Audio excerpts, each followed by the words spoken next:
welcome to Directly to You. It's the fanatixfour podcast. I am AJ of the fanatixfour. I am joined by Parker, also of fanatixfour. Hello. And, we're collectively joined by Max from LootPots. But at this point, you already know he's here because he's here, Hello. I still rep LootPots. I'm still here. I'm the official. It's very true. I'm the ambassador for LootPots. But to be fair, the only one that's been here, definitely. Yeah, the only one. The only one. Never Pete and Steve. Yeah, who should that be? Yeah, who even are Who even are they? But anyway, you can support our channel and our future endeavors by going to youtube.com/fanatixfour, twitch.tv/fanatixfour, giving us $4.99. In return, you get loyalty badges, you get exclusive emotes, you get gaming time from time to time, you get free Switch keys also from time to time, and you get access to the supporters only Discord. It's a great old fun time. We talk about things. People hit me up and say, yo, you trying to play Smash at 2 a.m. It's great. It's a fun time. And you always are. I usually am. There's times where the world is exploding and I'm just not even trying to, You know what I mean? But you can join our regular Discord without giving us $4.99 and hang out and also play games and talk about games and talk about other stuff like sitcoms and whatnot. It's fun. It's a great old fun time. Also, people completing Pokedexes and it's great. It's great. But anyway, how you guys doing? What games you playing? Doing great, sir.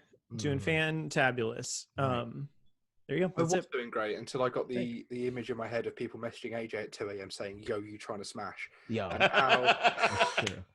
It's a family-friendly podcast. If only you knew the amount of people. You get Mega Man messaging you like, "You up?" Giving you the yo you up at 2 a.m. I'm several plane trips away, but the internet, that's what it's for. True.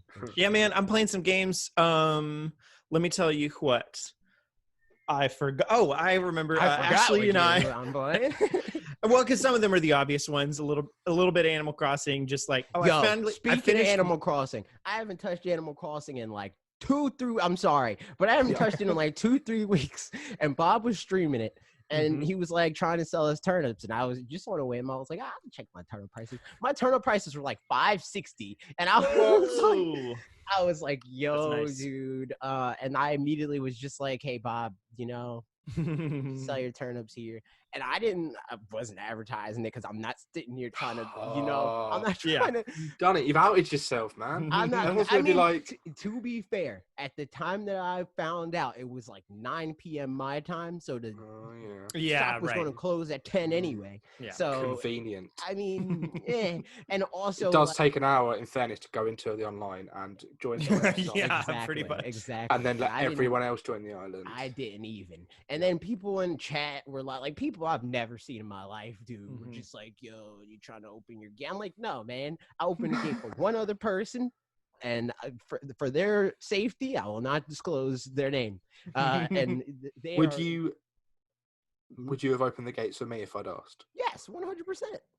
Anybody that I'm aware, it's like I know you exist, like I know we have some sort of like mutual like friendship going on, I'm down, dude. But just randos in Bob's chat trying to use me, no, I'm not down for that, man. You're a Wolf Den fan and nothing more. Is that hate speech? What, a Wolf Den fan? You're a Wolf Den fan and nothing more. Is that like? No. You're trying to like reduce them down. No, I'm just saying that like as far as like your like exchange backpedaling. We get it. No, 100%. All I'm saying is like you can't use the benefits of me when it's more convenient for you, and you actively ignore my existence every other time. Like, no thanks. It's true. Petty is what you're saying. Yeah, cool. Yeah, but yeah, what are you still doing on Animal Crossing, Parker? Well, so I just finished my fossils. Yesterday I turned in some fossils, and they're like, this is the last one. And that was the thing, really. Like that and going to the store were the only reasons I was really logging on, other than chores. Yeah, exactly. So, so that's done. I can't do that. So it's nice that that's done. At this point, I'll probably still every once in a while check my store because like I still haven't gotten an acoustic guitar. I'd still just like that. Yo, I already told you I have one. Oh, I forgot. Okay, I'll hit you up. Well, that's just gonna rip game after that. I've been buying instruments, and that's pretty much. I just bought a saxophone too. I do have a saxophone. I've got a harp. I've got a grand piano. I've got a cello. But yesterday, Ashley was playing, and she's like, "I don't really care much anymore." And I was like, "Yeah, I think that's like kind of the general vibe." I mean, like yesterday, I saw a lot of tweets as well of people that were like, it was more vitriolic than that, of more like, this is nothing compared to New Leaf and blah, blah, blah. And like, yeah, I'm sure we'll get more stuff down the road. But so that's a fine way to think about it. If you imagine, or you convince yourself that the final boss of Animal Crossing is just not thinking about Animal Crossing for a couple of days, and then you're like, I beat it. I beat the game. You know, it's no longer in my head. Yeah. This is true. Yeah, I don't understand why like every game has to end like that for people, right? Like, or I mean, otherwise, like, yeah. I don't know. Sorry, go ahead. Everybody has like this negative spin on like, this game is boring to me now after 400 hours or whatever, right? Exactly. Like, yeah. I would hope so. You know, like, yeah. Like when everyone was time traveling and rushing for all the content, and they got to the end of the content, they were like, "Well, where's all the content?" It's like you time traveled through it for hours and hours. Yeah. So, but that said, we Ashley and I did play, I think it was after the podcast last week, we downloaded the demo for Hatsune Miku. I can't remember if I talked about that. What prompted that? I'm pretty sure she was just on the eShop page, I think when we were looking for Greece, pretty sure. And so she just downloaded, she was like, this one looks cool. And I was like, there's a demo, just download. And she's like, okay. And it's a rhythm, it's for anybody who doesn't know, it's a rhythm game, very Japanese rhythm game. And it was really funny watching, because the first time she played it, she's like, this is weird and bad and I don't like it. And then she's like, let me try this song again because I did terribly. Okay, I did a bit better. This is still weird. Okay, I did a bit better. And like just kept playing it until she actually like cleared the levels, the 2 demo levels. And she was like, how much is this game? I was like, $40. And when she was like, nah. Oh, so, I was about it's weird to me that Hatsune Miku is like a genuine like pop star for some people, you know, because she is just like this made up, you know, even the voice isn't voiced by a real person, it's voiced by a computer, isn't it? It's a How Vocaloid. dare Is it? you say anime girls aren't real? I'm sorry, okay, I apologize to your waifu for me. I'm sorry, I didn't mean to say it. I don't have a waifu. I'm just speaking for the people that. I don't have a waifu. Okay, officer, I don't have a waifu. I promise. Well, to be fair, I'm not buying freaking Xenoblade Chronicles Definitive Edition, so there's. I mean, you can download it from my account now because I just bought it. Really though? Can I really? Because we all know, all know that I'll do that, and then like, well, you know, it'll be your game of the year. You'll do it. Like, chances are, if we're not just weighing it by precedent with Fire Emblem, I'm going to play it once and then never again. Yeah, but it's free. I just had, oh my god, so like, a horrible revelation. That was nearly a year ago. It's true. Wow. Wait, better times, you know? Yeah. That's... Wow. We were like, oh my god. Ooh. Yep. So, all things considered, that's about what I've been playing. Besides, I mean, we'll talk about Xenoblade. I downloaded it last night, fell asleep before it finished downloading, got to play it for all of like 12 minutes on my lunch break today. So I is that it? That's what you've done? Considered so not a lot. I've got it. Am I carrying this? Oh my you God, will be carrying this, yeah. But I did play it on 3DS, and that was like okay. Because I like whenever a freaking new game comes out, I'm like, man, like part of me wants to buy it just to be a part of the zeitgeist. But I don't want to like contribute to the zeitgeist if I'm just coming in there because like I know I'm not gonna like it. Like I already played it, or not necessarily not gonna like it, but I know I'm not gonna stick to it and value the same things that people that genuinely want this game are valuing about it. Yeah. So it just you know. Yeah. Plus, freaking Clubhouse Games 51 Worldwide Classics is coming out. So yeah, that's like 2 weeks, isn't it? That's 2 weeks. That's 1 week. Is it next week? No, weeko. June 5th. That's my mom's birthday. Yo, get her worldwide. Didn't even make that connection until now. And then I made it. It's like I'm on this week, not next week. You gotta buy her a Coral Switch Lite and the game, just like Bob. Yeah. I mean, we can play online because that would be kind of like, I mean, I don't have the money to be doing all that, but that would be pretty cute because we used to play. In France, at least where I went to school, in elementary school, you had like an hour and a half lunch break at school. And so you like a lot of kids would actually like leave school, go home for lunch, and then come back to school. I don't know if that was everywhere in France, but at least where we were, that was just like the way it was. Utopia did you grow up in? I don't know, but we also only got to do that in high school. It was everyone got in the flying car, flew home, ate their lunch. I mean, we also it was like very small public school to where it was like everybody lived, probably like 10 blocks away maximum of this little town. And we also had a lot of Wednesdays off for mass, I guess, but then had a really short summer break comparatively. So it was split up weird, but it was kind of nice. I liked it. I was in 5th grade, so like also what did I know? But nevertheless, all that to say, on our lunch break, or on the lunch break, I'd go home and my mom and I would play chess a lot of lunches. So like it would be cute to, get her that if I had chess. To play digital chess if I had $240 bunch of dollars. Yes. You know how they say that if you put like a million monkeys in front of a million typewriters, they could write the works of Shakespeare, right? I know how they say. I think it's infinite, not just a million. Because is it? Scrounge up a million monkeys. Okay, fine. I mean, how hard would it be to get a million? I don't want to get into this ethical debate about monkeys and how many you're allowed to gather. I don't want to get into this. Let me say my piece. I'm ready. How many directly to you is it? Mm-hmm. I'm gonna kick off. How many? How many directly to you listeners could you put? Okay, continue. How many directly to your listeners could you put in a room in front of one typewriter? How long would it take them to write the definitive history of Parker Deal? Because I reckon we could almost definitely. You just start with I was born in a family of 4 in a hospital bed in Virginia, right? You start with that. We have to know where his father was raised, and he cried all day and he cried all night, blah blah blah.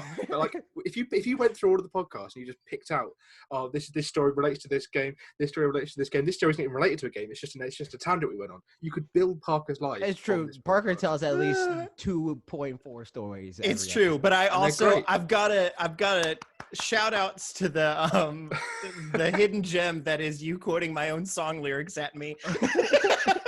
In the podcast, nobody else would have known. Like, it makes no, it's too much work. Honestly, that was good.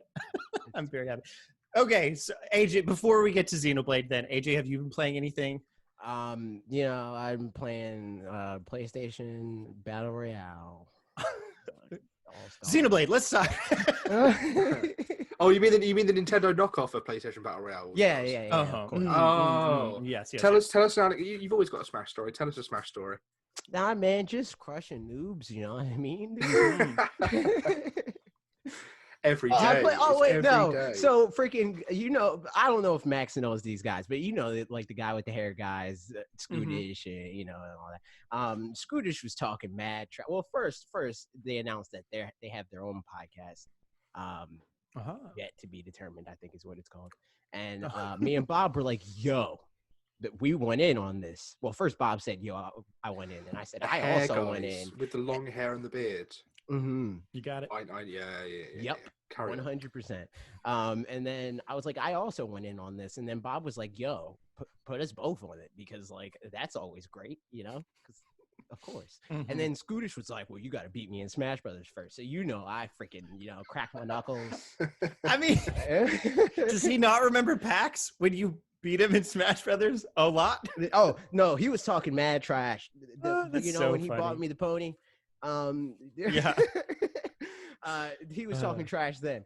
And it just never happened until now that we actually played. Okay. Yep. It was Bob that beat him a bunch. Yeah. I wasn't home. That's I didn't right. get there in time.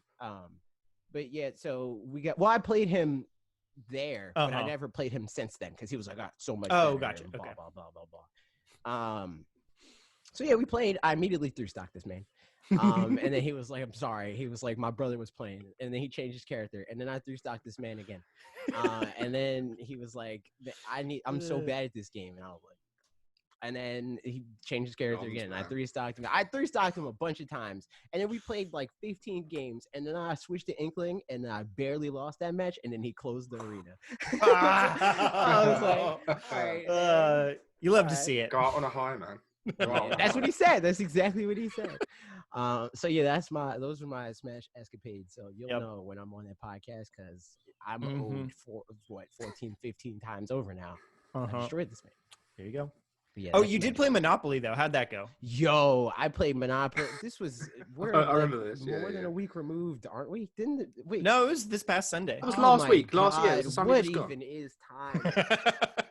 It's not meaningless. So I played. There Monopoly. Isn't any. I played Monopoly with Bob and Dan, and supposed to be MDB, but E from Guy with the Hair subbed in because MDB'd us all. You know, he's known to do.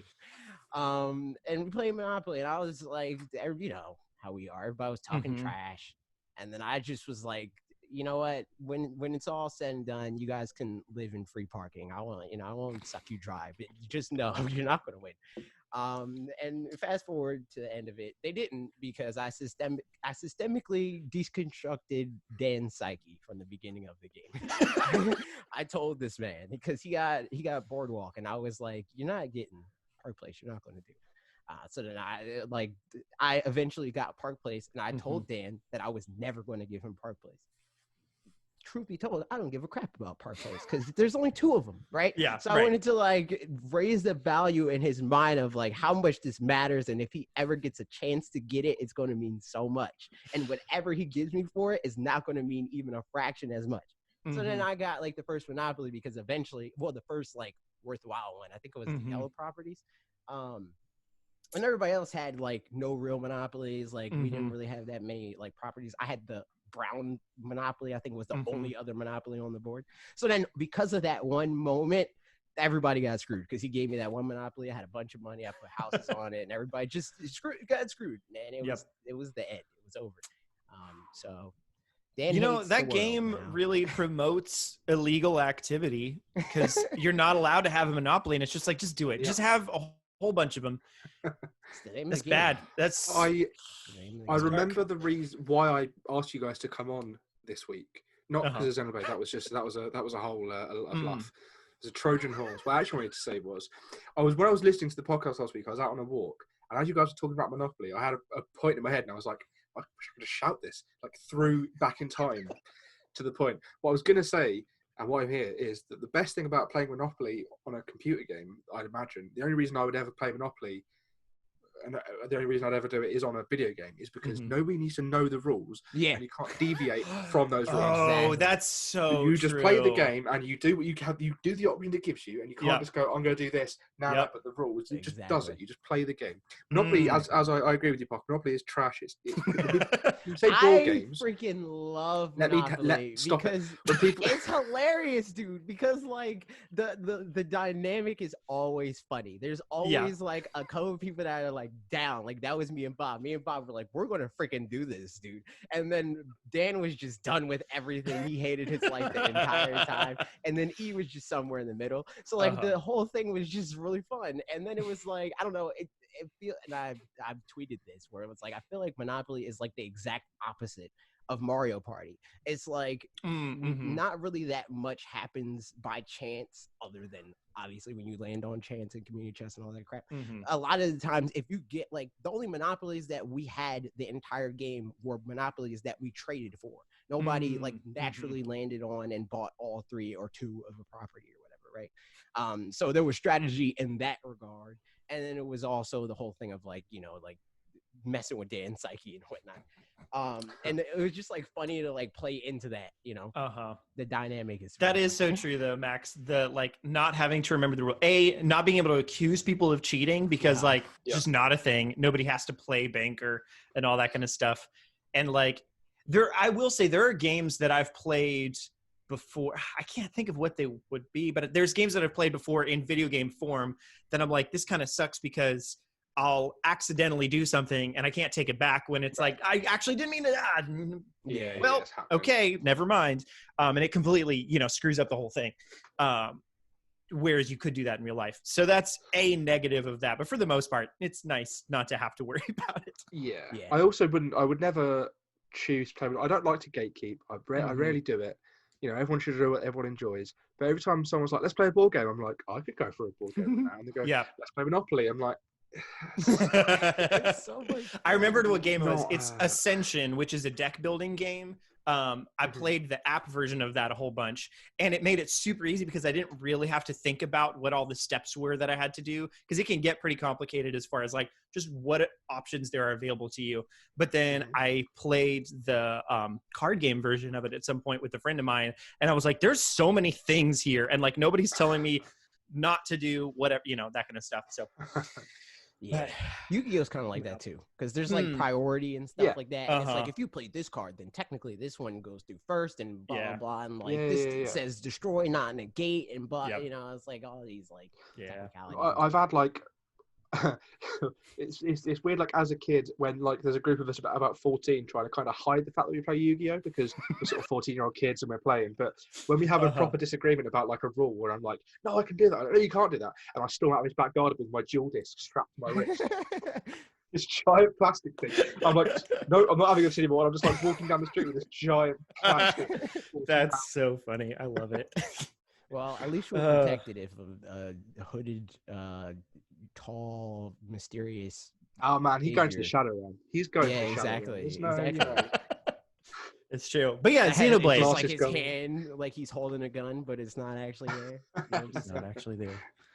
Guys, Xenoblade came out. Did you know that? It did. So okay, yes, I did play. I've played up until you are Shulk and get to fight a Craggle. You are Shulk. I mean, that's literally it. Like the pre-intro scene, and then the Shulk intro scene where you fight as Shulk and fight a Craggle, and then I was I have to do work now. So it's lucky I played a bit more than that then. Yes, I mean, it is. In the past and also today. I made the effort to play a bit of the game when I have other games I want to play, but I did it for this because I knew we were going to talk about it. What a chance. So I try to act like you did it for the greater good when this whole thing was your idea to begin with. It would be so dumb if you're like, yo, let's talk about Xenoblade. And then you come on the podcast and you're like, hey, you play any Xenoblade? And you're like, nah. Well, I assumed that you guys would have played it. You know, I assumed. Why would you assume that? Have you ever listened to us speak? I'm not interested in that game. Parker don't got no time to play Xenoblade the day it comes out. Like, you crazy? You guys are you crazy though? Yes. Oh, okay. Yes. Carry on. Crazy for Xenoblade. There's no figuratively anywhere in this sentence. I literally dusted off my Switch and my Pro Controller to play this game because I have not touched that in a while. I've been playing so much on PC recently, but I won't go into that. Get them off. This is. Oh yeah, I've seen a bunch of Monster Hunter, right? Some dislike. Yeah, man, my Twitter's been just like screenshots recently. Assassin's Creed. Yeah. You good? Playing Control. I've just been like dumping all my screenshots in there, then putting them on my phone. But now I think I should just put them directly onto my phone. Anyhow, that's neither here nor there. Xenoblade came out and I played it, and I have enjoyed it so far. And the most succinct way I could say this is it is Xenoblade, but it looks nicer. That's all this is. Because I started playing it and I was like, I don't know why in my head I hadn't watched any of the reviews. I hadn't really even looked at the reviews. I haven't actually been like on social media a week. So I've seen the scores and blah blah. And I'd heard a little bit about the resolution or something like that, but I didn't delve too much into it. But I opened up the game, I started playing the game, I watched the opening cutscene and was like, this looks really nice. I started playing the game and was like, oh, okay, maybe I expected like, this looks amazing, but it just looks like Xenoblade but better, which is a good thing because Xenoblade is, it always had good design, it always had good looking characters, and it does exactly that. But what I wanted to actually do was flex on everyone that's not in the UK or Europe, and therefore can't get this. I actually, I remortgaged my life.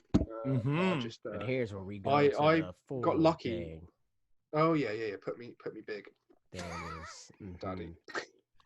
Jesus. I got the Xenoblade Chronicles Definitive Edition, Collector's Edition. Woo! Collector's set, sorry, because they can't have edition twice. This I think was European exclusive. There's probably loads of them because I'm sure everyone I've seen that had the game in my short time on Twitter today had this version of it. I was going to just open it up, show you guys what's inside, show you guys what I got. Let's see. Yeah, so this is a lid. What this does? I can't believe it. Oh no! I can't wait until he pulls out a beam sword. Just wait, hold on. So it comes with a steelbook, which is very nice. Okay. And when you open it up, it's got the Bionis nice. and Deconis. Yeah. Fighting. My screen's too bright for you to get the proper look at those guys. Yeah, that's cool. What's the inside look like? There's also, the inside has Face Nemesis and I can't remember this character's name. Yeah, I surely don't know who they are yet, but the screen. Oh, look at that. There we go. You can probably see that at an angle, but yeah, not even a single booklet. I remember back in my day, we had booklets. I just pulled this out of it, man. No, you just watch me pull this not out, a man. booklet. This is the it is true. That this is came in my day had 47 pages, and They have odd numbers of pages. 47. I mean, pages. yeah, I guess depending on where you start counting. specifically. It has a copy of the game. Oh, it has a copy of the game without the stupid. Oh no, that's I've seen the German. nice. Oh yeah, USK. yeah, thing. true. Oh my god, it's garbage. so glad. I mean, even like Peggy's fine, but like to not have Yeah. USK. Because sometimes you get a collector's edition that's for the whole of Europe, and it's just. But yeah, that's Yeah, man, they should really. that change looks the like name that to on the inside. The Peggle, future you know? connected stuff. Okay, Benefit nice. of the brand recognition. Yeah, look at that This feature did book. actually have this actually has something inside it as well. Just for AJ's benefit. Is it a This 47 thing that page said it's booklet? also in French. Mhm. I'll read some of that off for you. Yeah. So, you could if you wanted to. This comes on a wasteful piece of cardboard. Look at that. You could fit like a Yeah. pizza in there. Yeah, but back in Why my don't they fit a day- pizza in there? That's what I back want to in know. my day, we killed trees for the novelty For the of lulz. it all. Yeah. You know? So gamers could let things rot on their shelf. Yeah, but you could write like cheat codes in the back. I remember I got like GTA or pre-owned GTA once and had all the cheat codes written in the back, and I was like, excellent. You know what? That's No an more efficient remembering. use of tree. That is. I carved cheat codes. I just read it on real trees. trees. Yeah. Yeah. We have the sound selection, which I'm actually a little bit not disappointed with, like massively, but I do wish that they actually started including full soundtracks. They did this with Xenoblade 2 as well, where you get a CD and it's just got like some of the songs on there. But you can probably see. I don't know if this is actually back to front for you guys. Oh, no, there we go. Yeah, It's yeah. got, And that's a lot of Smash pause Brothers this. songs. Yeah, right. I don't know how many Xenoblade songs are in Smash Brothers. I actually have no idea. It's definitely got Gower Play, which is on here. So there is at least one. But this is actually pretty nifty. I don't know if you've not seen the pictures, but it is in the. Nice. It has Monado design. That's on the back. cool. It's I like it. Got the Buster. Yeah, Monado Buster. I think this is image. I'm really So I feeling don't it. actually. Oh my Like, god. I'm really feeling it. I don't actually have a vinyl player, so I can't enjoy this like I'd like to. I've got so many Dude. vinyls. Let's that come I over to my can't house. enjoy. Just pop on over. Oh, well, you you know. know what? It's true. If that's an invite, Bring I'm it to gonna come out and PAX, dude. And you got to bring your record player to PAX as well. PAX is like if you True. combined me and Parker's names, but I got like most of the names. You're not wrong. Yeah, right. It's 2/3, or it's 1/3 of mine, and What? 2/3 yours. That doesn't even Yeah. make any What's sense. 1/3 of Your your name doesn't have EA. 3 letters. No, Oh, third. no, It's no, 2 out of yeah, 6. yeah, That's yeah, true. yeah. That's Math true. it up, guys. I was Come just, on. Yeah, you win. I You've was got a thinking poster. about the letters poster. that you independently I contribute. know. Yeah, I can't believe that We we merged that day. we we both shared messed the that up, A. AJ. Yeah. And then nearly finally, it comes with a it's heavy, right? Heavy, hefty art book. This has got. Like, Oh, that's nice. am I going to flick for spoilers? Nah, we could. It's just got art. I was about to say something that might actually be a spoiler, but I was like saying it Save jokingly, it. and I'm not entirely sure if it happens or Save not. it in. So I'm not going to say It's it. got all the characters. Nice. I haven't had a chance to look through this yet, but I'm gonna look. Do you know what? This is the design of this book, which actually is satisfying. Let me see how quickly I can do it. I need to get more of that kind of thing in my life. Because I don't have like the Champions Edition of Breath of the Wild, that kind of thing. Like that's just. I don't have that either. It would be fun to just have as coffee table books or whatever. Yes, yeah, just to have something to show. So I like how the design of the two is fairly. Let's see if I can do this properly. Actually, fairly similar. Yeah. There we go. Of Xenoblade 1 and Xenoblade Chronicles 2. Yeah. For audio listeners, that was the. Oh no, hang on. They are. Ignore me. They are exactly the same because I had it back to front. Oh, look at that. Yeah, but what's the resolution though? Yeah, good point. What is the resolution for print? Ah, drop the book. Okay, right. So that's cool. That was a pretty nifty thing. And then the last pre-order bonus I've got. Let me just quickly put this book away because I shouldn't have got that one out. This one's nifty though. I think as a package, the Xenoblade 2 one, because it's sort of like it comes apart like this. That is cool. It's pretty nifty. Good stuff. But hang on. You know, I really like what they're doing in box technology these days, dude. Not including pizzas, but pizza aside, you know, it's pretty good. Lack of pizza. You know what? Now that you bring up that, box technology still has a ways to go. Because out box is too complicated and expensive, you know, for pizza. This also comes with a. Oh, that's actually still tiny. A giant. Hang on. Still tiny. A giant laser sword. It still looks tiny, but yeah, this is actually absolutely minuscule compared to the. These are my keys. Don't use them to break into my house by using 3D technology. But like, I've got the Breath of the Wild keychain, and this is like still tiny compared to that. So. Where's the laser? Take the laser out. Oh, we'll do it. Do it in post. No, we don't edit this. So yeah, that's that. That was the collector's edition of Xenoblade Chronicles, and I was very excited to receive it. I waited in all day for it. I was going to book a day off because I was like, yeah, you know, I'll get a proper chance to enjoy it. Didn't get a chance because I've got loads going on at work. And then at 4 o'clock it finally arrived just as I finished work. So lucky I didn't. So yeah, I'm about an hour in myself. All things told, how do you feel? Okay, go ahead with what you were going to say, and then I will ask a question following that. Yeah, sure. So I'm about an hour in. I have, for those who have played the game or who haven't played the game, I have just Shulk's had his first vision, and I'm just about to go up to the caves. I can't remember what they're called. Tephra Caves, I think it is. So that's that. That's where I'm very, very close to the beginning. But still, it's like you know, slipping on an old pair of jeans, where it's just like, yeah, this is Xenoblade. I'm playing the game again. Made the exact same mistake that I've made every time I've played it, where I go, I'm going to jump off this big thing into the water, and I swim around, and I get a load of monsters that are going to kill me. And I'm like, yeah, exactly, right. I do it every time. I play this game so like 3 or 4 times. I've played this game, and every single time I go, oh yeah, I can just go over here, and I go, oh no, that kills me. What's your question, Parker? Hit me up. Yeah, well, so considering, and this is kind of moving into the news as well, but regarding Xenoblade, considering, you know, having played it and stuff, and some of the controversy surrounding it this week, mostly to do with the resolution and all that kind of stuff, how do you think it looks? I've just all things considered. I think it looks as good as Xenoblade Chronicles 2, I guess. I mean, the area that you start in is fairly nondescript, so it's not like it's not got any of the cool lighting effects. It's not got any of the cool, like, you know, it's not really big enough for me to fully take in and go, oh yeah, you know, this looks much better. But the sort of the micro details do look nice.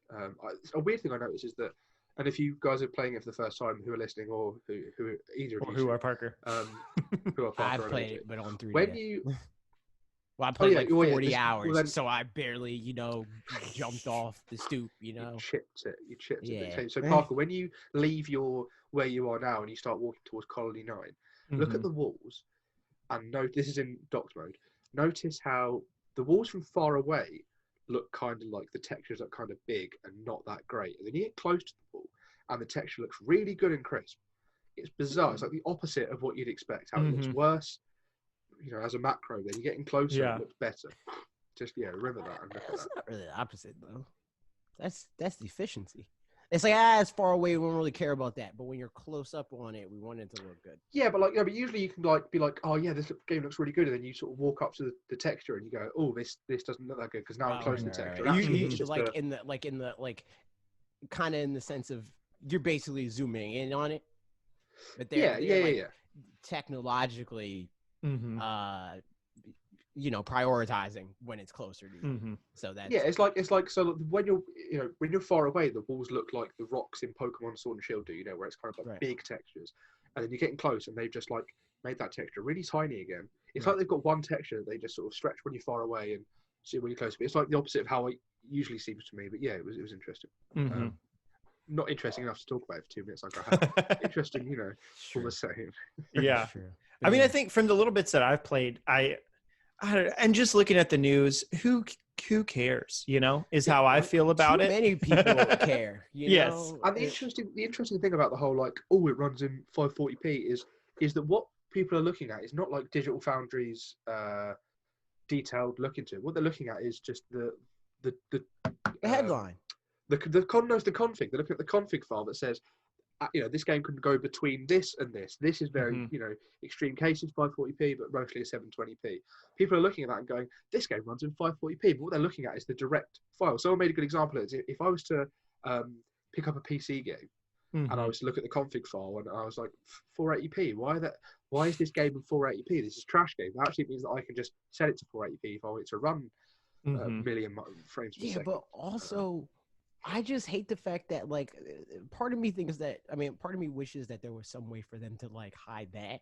Yeah. Because people, and I mean, there's a selection of people that genuinely care about that type of crap. I was about to swear, that genuinely care about that stuff. But I think the majority care about the perception. They don't like the fact that number, the 480p, they're like, oh man, that's a GameCube game because that's what GameCube did. Why is my brand new 2020 console or whatever running a game at that frame? I mean, at that resolution? That's garbage. And I'm like, that's dumb. Why does that determine the value of the game for you? Yeah. I have an experiment for anybody who feels like they care about that a lot. Don't for a year and then ever again. And then you'll be fine. Don't even worry about it. That's my experiment. From an objective point of view,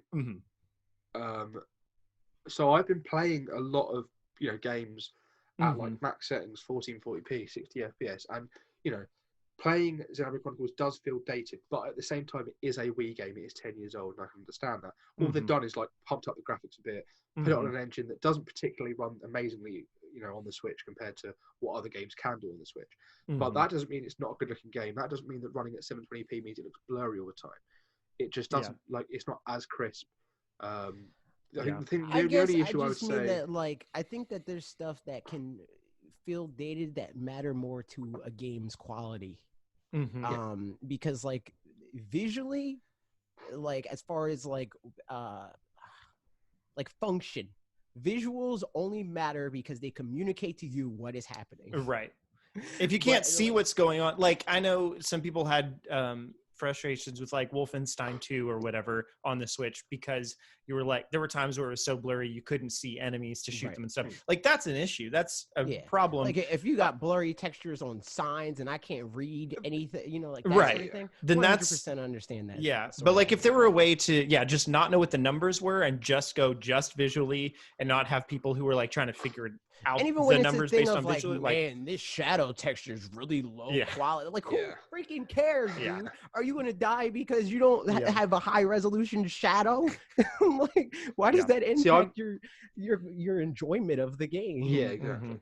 I've literally gone from playing Control, which is a game from last year. It's so crisp. If I look at a screenshot, you can't make out the edges because it's all anti-aliased and it all looks great. I'm going from that game directly to Xenoblade, and I would never say that Xenoblade is a bad looking game. It's a massive improvement on the Wii game, and I've played the Wii game legally on an emulator. Oh my god! I played my Wii copy on PC with all the HD textures, running all blah blah blah blah, and it does look good. But that doesn't mean that this game is therefore worse because it runs at 720p. Because all the other upgrades make it worth it. The only thing I would say, if I had my way, and they were make one change to this game from what you played so far, I would want the frame rate doubled because it runs at 30 FPS. And I know that it's not one of those games that needs 60 FPS, but having been playing games the last 3 weeks at 60 FPS solid, no drops at all. To be playing a game in 30 FPS that sort of, when you turn, you can just see that there's sort of like not motion blur, but like oh, it's a bit juddery. Or when you're going upstairs, frame rate I think is a lot. That's understandable. I completely understand the frame rate thing because that adds to like actually playing the game. Right, the feel of feels the game. Smooth. Right. I don't. For me personally, I don't know that I've other than games where it's like, oh, it's got some slowdown and issues with frame rate. Right. When it's I don't know that I personally have much experience or like if it's 30 or 60.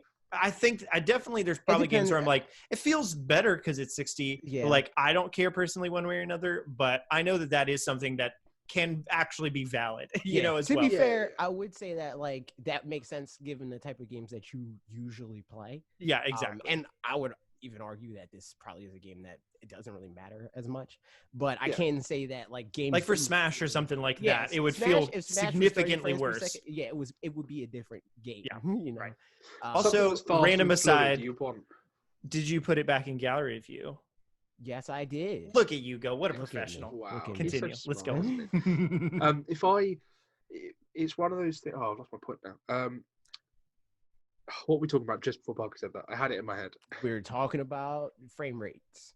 And Parker said So if a game is running at a smooth frame rate, like if it's at 30 FPS, no, that's it. Let me jump back. So when you're playing a game that's like fast and fluid, and you want it to be like an action game or something that is like Monster Hunter, for example, like so even on the 3DS, when I play Monster Hunter Generations, that runs at 60 FPS on the 3DS. And then jumping from that to Generations, which is a newer Monster Hunter game, looks just as good graphically, but was at 30 FPS. You noticed that. And it's not necessarily, because it's not competitive, it's not a game that necessarily needs it for that competitive edge, but just for the fluidity, because it's quite a quick game and there's lots going on, and it's cramming all this detail onto this tiny screen. To have that extra, double the frame rate really helps. And, it was one of those things that we didn't play a lot of Generations when it came out because of things like that, the frame rate and other things, but blah blah blah. But having sort of jumped from, if you were to play a game at 60 and then lock it down to 30, which I did for Star Wars Jedi Fallen Order, I had it at 60 FPS, knocked it down to 30 to see if I could max out the graphics to get like a screenshot or something. And then I was like moving around and I was like, oh, okay, you can really tell that you've halved this frame rate. But if you're playing a game that is at 30, is always at 30, and you can't play it anything other than 30, you're not really going to notice. Right. You're not. And it's not going to stop me from enjoying Xenoblade at all, even though I am one of those people that's like, gotta be at 60. I'm not going to not enjoy the game that I love. And, even if I was playing it for the first time, I'm not going to say this is a bad game, this is a bad port, the Switch can't handle it, blah, blah, blah, whether that be the case or not, just because it runs at 30 FPS. Yep. The other part of this is the reviews, specifically one review that people are not happy about, and I think the fact that they're not happy about it is very stupid. And it's we're learning, because I don't know anything about this. The IGN review. So IGN reviewed this game and they gave it an 8. So I, like on one level, it's like okay, dude. Like they gave it an 8. First of all, second of all, that's a good score, right? Yeah, exactly. Oh, hang on. There are people that are upset they gave it an 8. No, this is what they're upset about. Oh, okay. They're upset because you know how IGN, they're a corporation, right? And they have like tens of, if not hundreds of people contributing to reviews at any given time. They had, I think it was a freelancer that actually wrote the review. Brian Altano, who is on their staff, voiced the review, right? He did not play this game and is not a fan of the game. So there's like certain like character names and stuff like that he got wrong. And people are so mad because they're like, how would you give this game not a 10 and like all this other stuff? He didn't actually play the game. And it's like, yeah, he didn't play the game because he's not the one that wrote the review. Yeah. Like, I am shocked that Brian Altano hasn't played Xenoblade, to be honest, but that's neither here nor there. That is a weird thing. What? So people, there's controversy because someone read out some names wrong. Is that they think Brian actually wrote and did the review and gave it a bad score. Okay. And it's like, if you didn't even pronounce the names right, that kind of a thing is okay. And then there's even people like Zero, who's a former professional Smash Brothers player, who now is a variety YouTuber or whatever. He made a video talking about that, and he kind of touched on like yeah, like that's how this works with their, like how their business is structured. Mm-hmm. But even he, I think, unfairly painted the situation, being like, well, like of course they didn't do that because IGN functions like this, and I think that maybe this was the thing. And it's like, I think it's unfair for people to like look at a situation and say like, you don't even know the whole story, you didn't play the whole game, but you don't even have the courtesy to understand how they're structured, right? Yeah, like you can't be mad that they don't know everything when you don't even know everything that's going on with what you're mad at. It seems to me like I mean, I didn't watch the review, so I don't know if they do this. I don't watch a whole ton of IGN reviews either, so maybe they do. But Nintendo Life, as an example, who has a similar kind of structure, just on a much smaller scale probably, has written reviews, and then those will be voiced by either Xeon or Alex typically. But at the beginning of the video, they'll specify this review was written by blah, blah, blah, and is voiced by me or by, That's what they do. They have like... Game Explained do the same thing, yeah. They have lower thirds that are like written by so-and-so. People aren't going to read a lower third. We know that. Right. They read the freaking the other thing that they got mad at. Well, one thing that they're mad about is that they, IGN has like those like the strap lines, and at the beginning of it, it was like really feeling it or whatever, like as the title of the review to like summarize everything. I like this game at the beginning of the review. People were mad that they did that. They're like, oh, that's corny, blah blah blah. Like IGN would never get IGN never get. So like people can never give them a break. Anything IGN does, you'll always see one of the two sides. You'll either see IGN does something good, and everyone's like, "Ha, IGN, blah blah, you're trash, blah blah." Or IGN does something bad, and it's like, "Huh, typical IGN, blah blah." They just can't. There's nothing they can do that people. People will give them credit for the things they do. They've got a bunch of great people there. Brian's great, Max is great. Who did the Pokemon review? Was that Kaylee? Casey DeFreitas. Well, she did the more recent one. Are you talking about the Aqua? The Sword and Shield. Oh yeah, I think that was Casey DeFreitas. Yeah. Plaguey. Yeah, Plaguey is not there anymore. She's at GameSpot, I think now. Oh, I see. Okay, well, yeah. Anyway, they've got a great team. And it's the same with GameSpot as well. That because they are the big one and everyone sees them, everyone just directs their hate at them. It's the same with the Gaming Bible team. Just because they're the biggest news source for games on Facebook. They've got a great team. I speak to a couple of the guys there every now and again.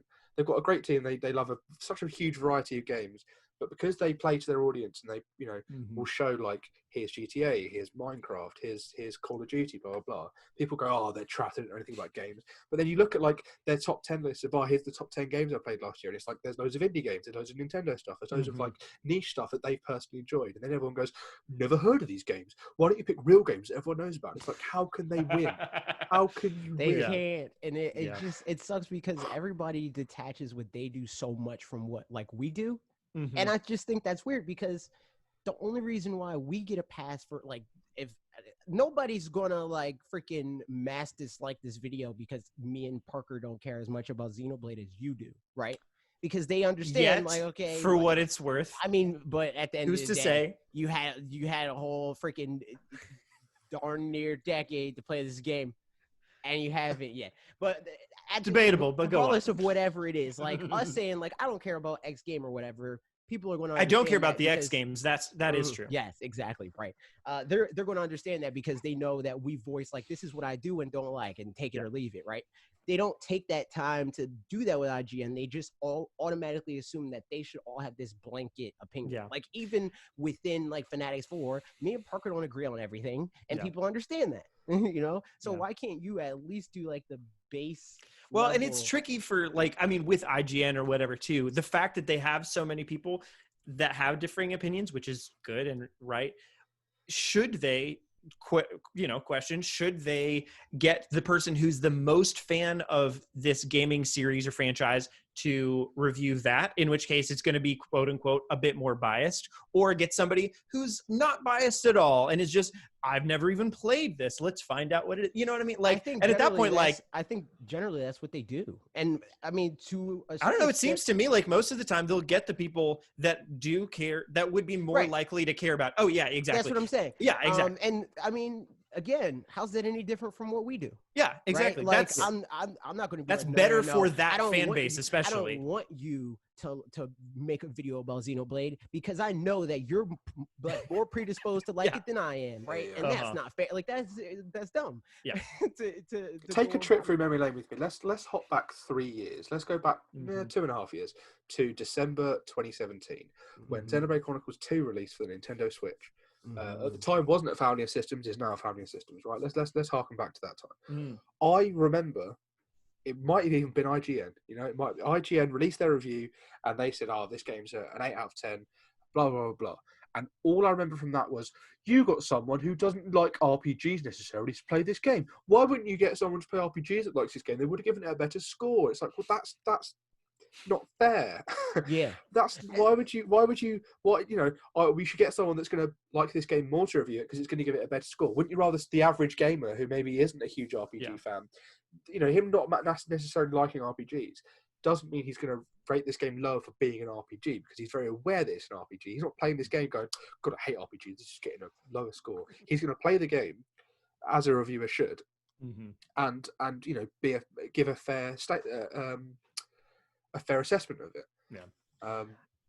It's just like I think people think that reviews have a different purpose than what they actually do. Yeah, like a review's job is not to convince somebody that is diametrically opposed to liking a game. Like they do not want to like the game to convince them to like the game. It's not their job to come out with this review and make me, somebody that doesn't really care about JRPGs, then care about this one JRPG. Yeah. It's supposed to be for people that are like, I'm kind of on the fence. I don't know. Like, I'm sort of interested, but I'm not sure. Is it what I think it might be, like in a positive way, or is it not in a negative way? Let me like answer that question for me. So that's how they present it, right? They give it the best possible chance to convince that person that is into the game, but not sure if it's a game that's good enough for their taste or whatever.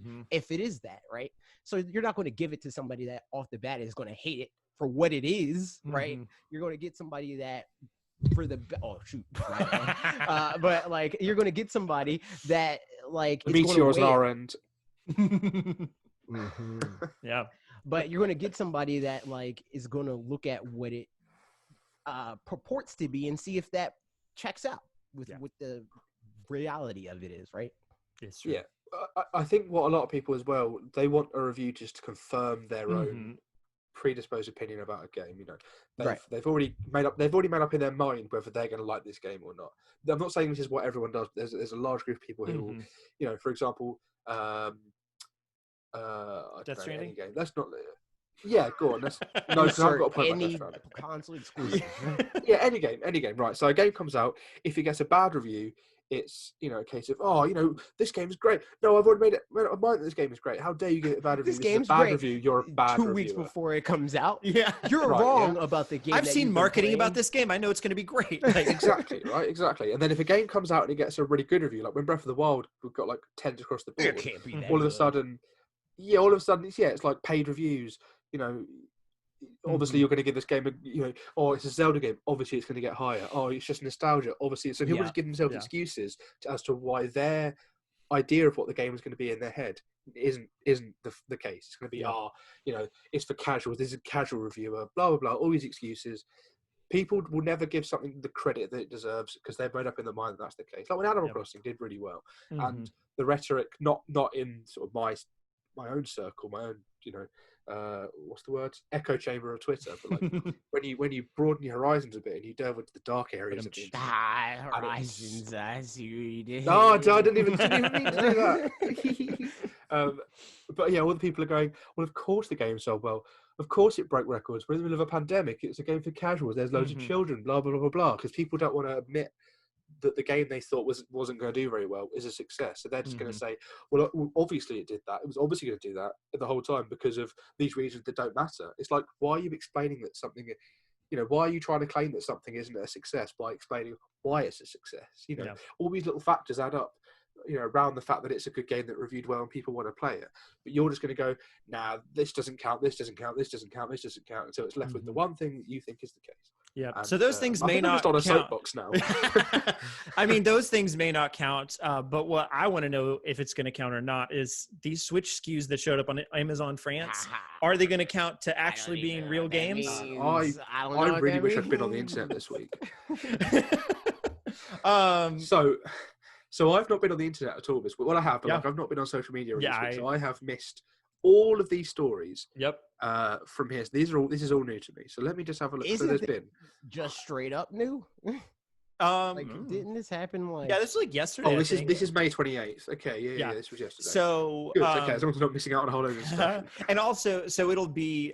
We've got 2 questions from the Q&A that relate to this. So I'll ask those 2. But long story short, the news bit of it is just that Amazon France, the same way that like before Direct often happens, how like GameStop will be like, here's a bunch of Switch SKUs that we don't know what they are, but they'll just like have unnamed SKU 1, 2, 3, all that stuff. Amazon France had some of those that list the publishing companies and stuff.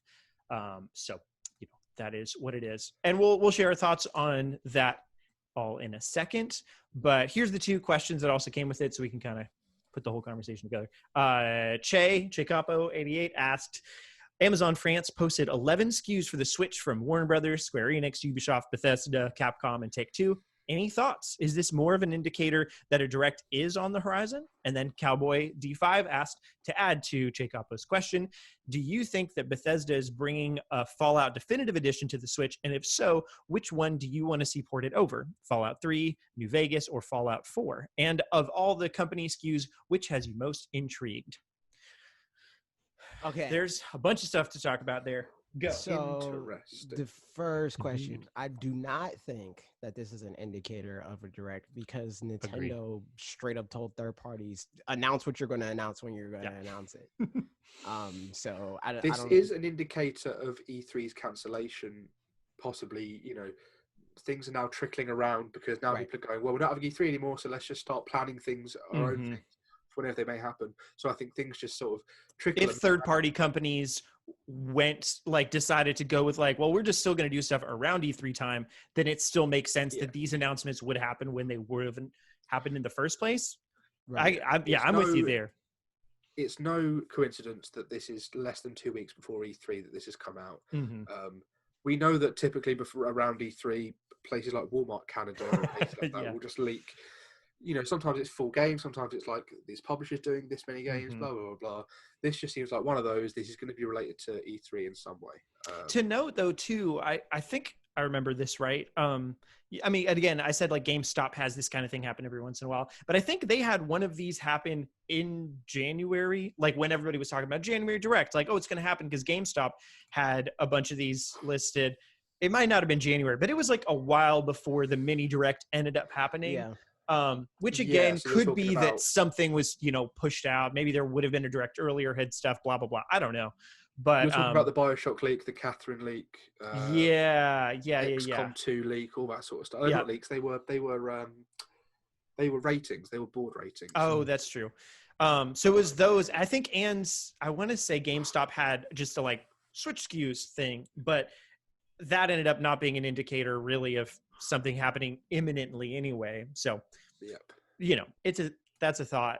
Whether or not this means something, who's really to say?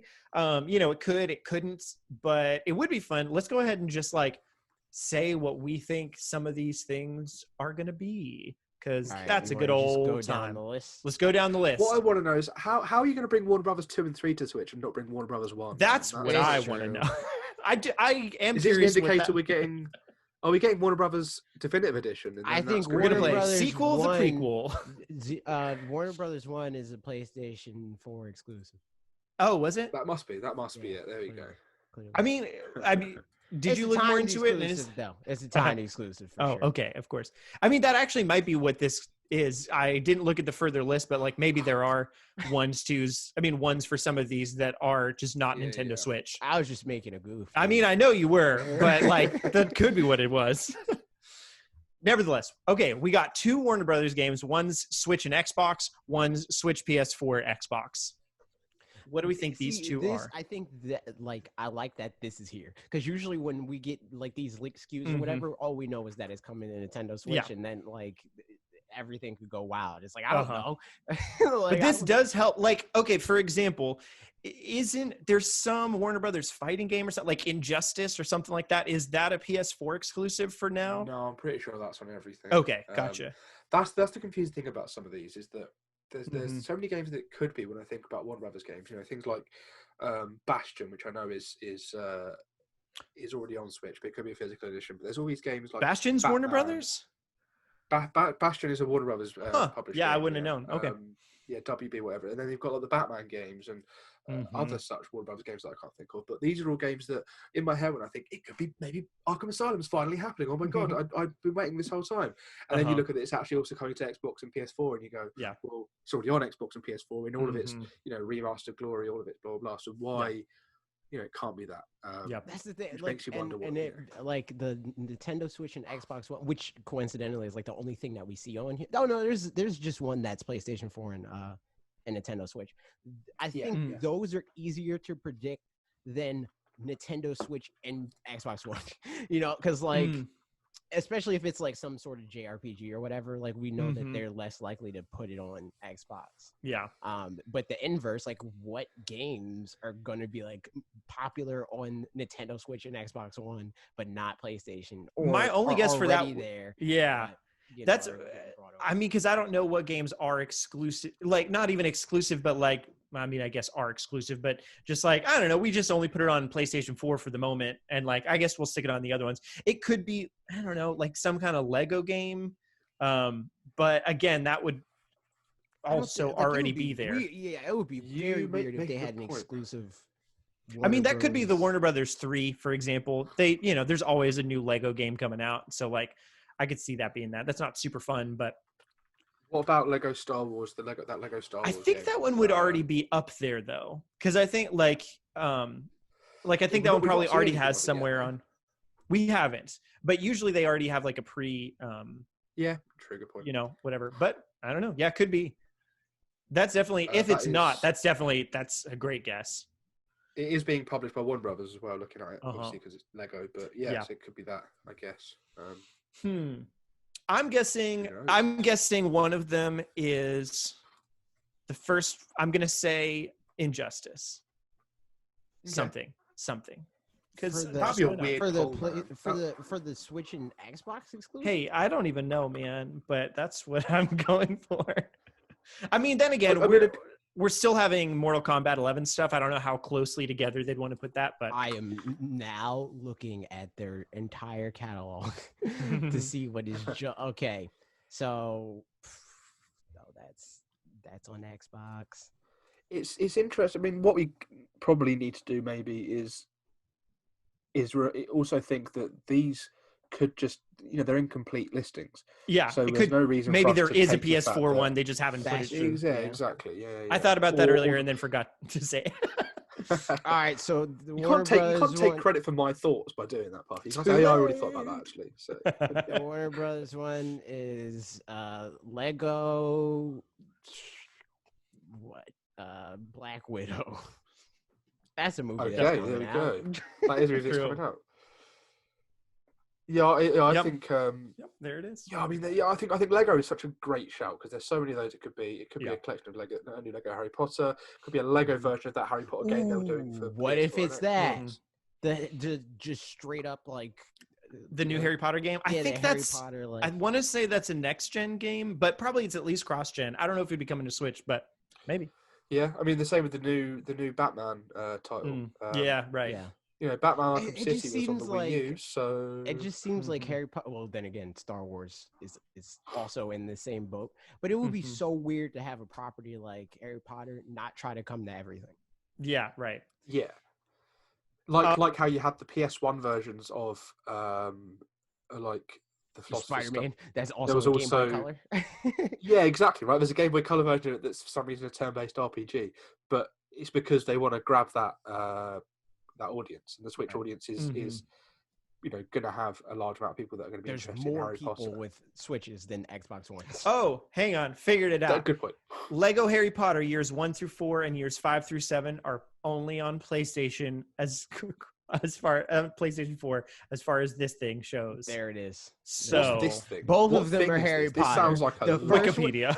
The first one Hang is on. Lego Harry Potter, and the second one is the Harry Potter open world. I mean, we've gotten a port of that.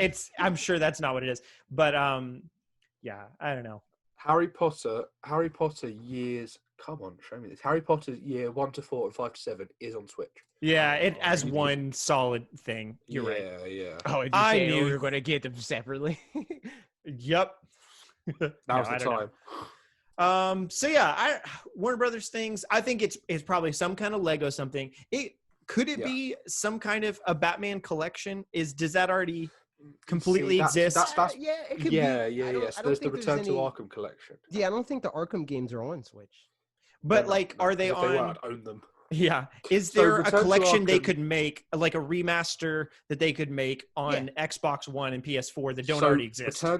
Return to Arkham has, I think, the first 2 games on a disc that's on PS4 and Xbox One. Mm-hmm. Whether that includes, whether they like decide to do it again, because they've released those games so many times and they've always got like game of the year, game of the year, this, game of the year that. You know, it could be that they're going to do a collection that includes Arkham Knight. Is bundled in together. It's quite cheap, and it's also going to be on Switch. Maybe it's an excuse for them to release it to Switch, and then also try and recapture the audience just in time for the new Batman game that they're working on, the Court of Owls one that was leaked like a year ago or whatever. That still hasn't been. Oh no, sorry, it wasn't leaked. They teased it. They literally teased it, and then just went no. They didn't say anything. Batman would be my dream. If I had to pick a game for this to be, it would be Batman because I love those games. So let's say probably some kind of Lego, hopefully some kind of Batman, and then we'll see. Next up, we got Square Enix 2 and 3, Nintendo Switch only. So for me, one of these things that this could be off the top of my head is I was trying to find something freaking for Warner Brothers. I know what it is definitively.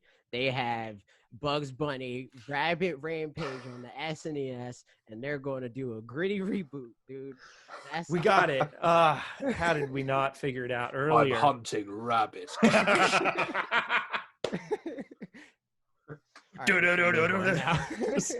just get a dude from Doom. Yes, exactly. That wascally wabbit. What's up, dog? I love Square Enix 2. So Square Enix, I think Square Enix 2 or 3, one of the two. Is I think it's the Dragon Quest if I had game. to guess. That too. What'd you I say? think it's they just announced that Dragon Quest game. Yeah, that's true. The I one. think the action RPG thing. Yeah, but is not that's not a Switch exclusive. Is it? I think so. Is it not? Oh, okay. Oh, I don't. Okay. I only saw the trailer in Japanese on YouTube channel PS360, which is very out of date at this point. We need to know. So, like, I have no idea, and it didn't say the platforms, but okay. I mean, it could be that. Yeah, that's a great shout. Yeah, I mean, there's so many things that it could be. Oh man, it could. An old Final Fantasy collection of like 1 through 6, or I've not seen a. Yeah, all it says is coming to consoles, so I don't know what that means. Oh, I would imagine not exclusive then, but. What about Bravely Default 2? That's probably that's already got a page somewhere. Also, that's otherwise, that's technically not Square Enix. As far as is it holding by Nintendo? Okay. Yeah, outside of Japan, yeah. Right. Okay. Then I mean, it could be any one of the Final Fantasies. It could be any one of the Trials of Mana or something like that. It could be any one of anything. But I would say if I was going to guess, I think it's the 2013 or whatever reboot of Tomb Raider. Oh, very. Yeah. That's not a bad shout. Or a Just Cause collection or something like that. No, I think my solid guess is going to be Nier Automata because it's one of those. Why, games, when you said out, Just Cause, I thought you were talking about Just Dance, and I was like, that's not Square Enix. That's going to Wii, man. That's going to be on Wii again. I think Nier Automata is one of those games that when it came out and people were going, what about a Switch port? And then they were like, Square Enix, we'll do it if Square Enix gives us the money to. They say it's okay. Who said that? And I think Platinum Games, whoever at Platinum Games. Sorry, They were like, Square Enix, So whoever, obviously it was Hideki Kamiya, because every time someone asks him a question, he goes, ask someone else. Don't ask me. Ask a different person. You're not saying it in Japanese. Get out of my mentions. Yeah, exactly. Blocked. Go away. And that's one of those things people go, oh, it could still happen. It could still happen. And also they might announce the remake of the original Nier that's coming to PS4, Xbox One, and PC. That wouldn't be Square though, would it? Because I made that mistake at some point. I think, or is that owned by Square now? No, the mistake you made was that you said it was developed by Platinum. Oh, you're so right. Nier is published by Square Enix. Okay, yeah, so it could you're totally right. It could be that they're doing Nier and Nier Automata not as a package, but it's two separate games that are coming to the Switch. I think they're rebooting the last story, and they're making it the really last story. I think coming out. We promised this time, guys. I think no, but like really, that is the final ultimate Mario last RPG 3. Skip straight over 2. To compete Bold. with Paper Mario. Comes out the next day. Yeah. Okay, cool. Yeah, Square Enix has so many options of things that they could still bring over. No, like, you know what it is? It's Geno. It's just Geno, the movie, the video game. Except he doesn't. It's just Geno, just standing there, like just a PNG of Geno. Yeah, just like straight up from the SNES game. Yeah, like a low quality like JPEG. As someone that never played Super Mario RPG and has never paid attention to anything about that, you say Geno, I think of the Italian chef Gino D'Acampo, who's always on British TV. Same person, dude. Who's the one?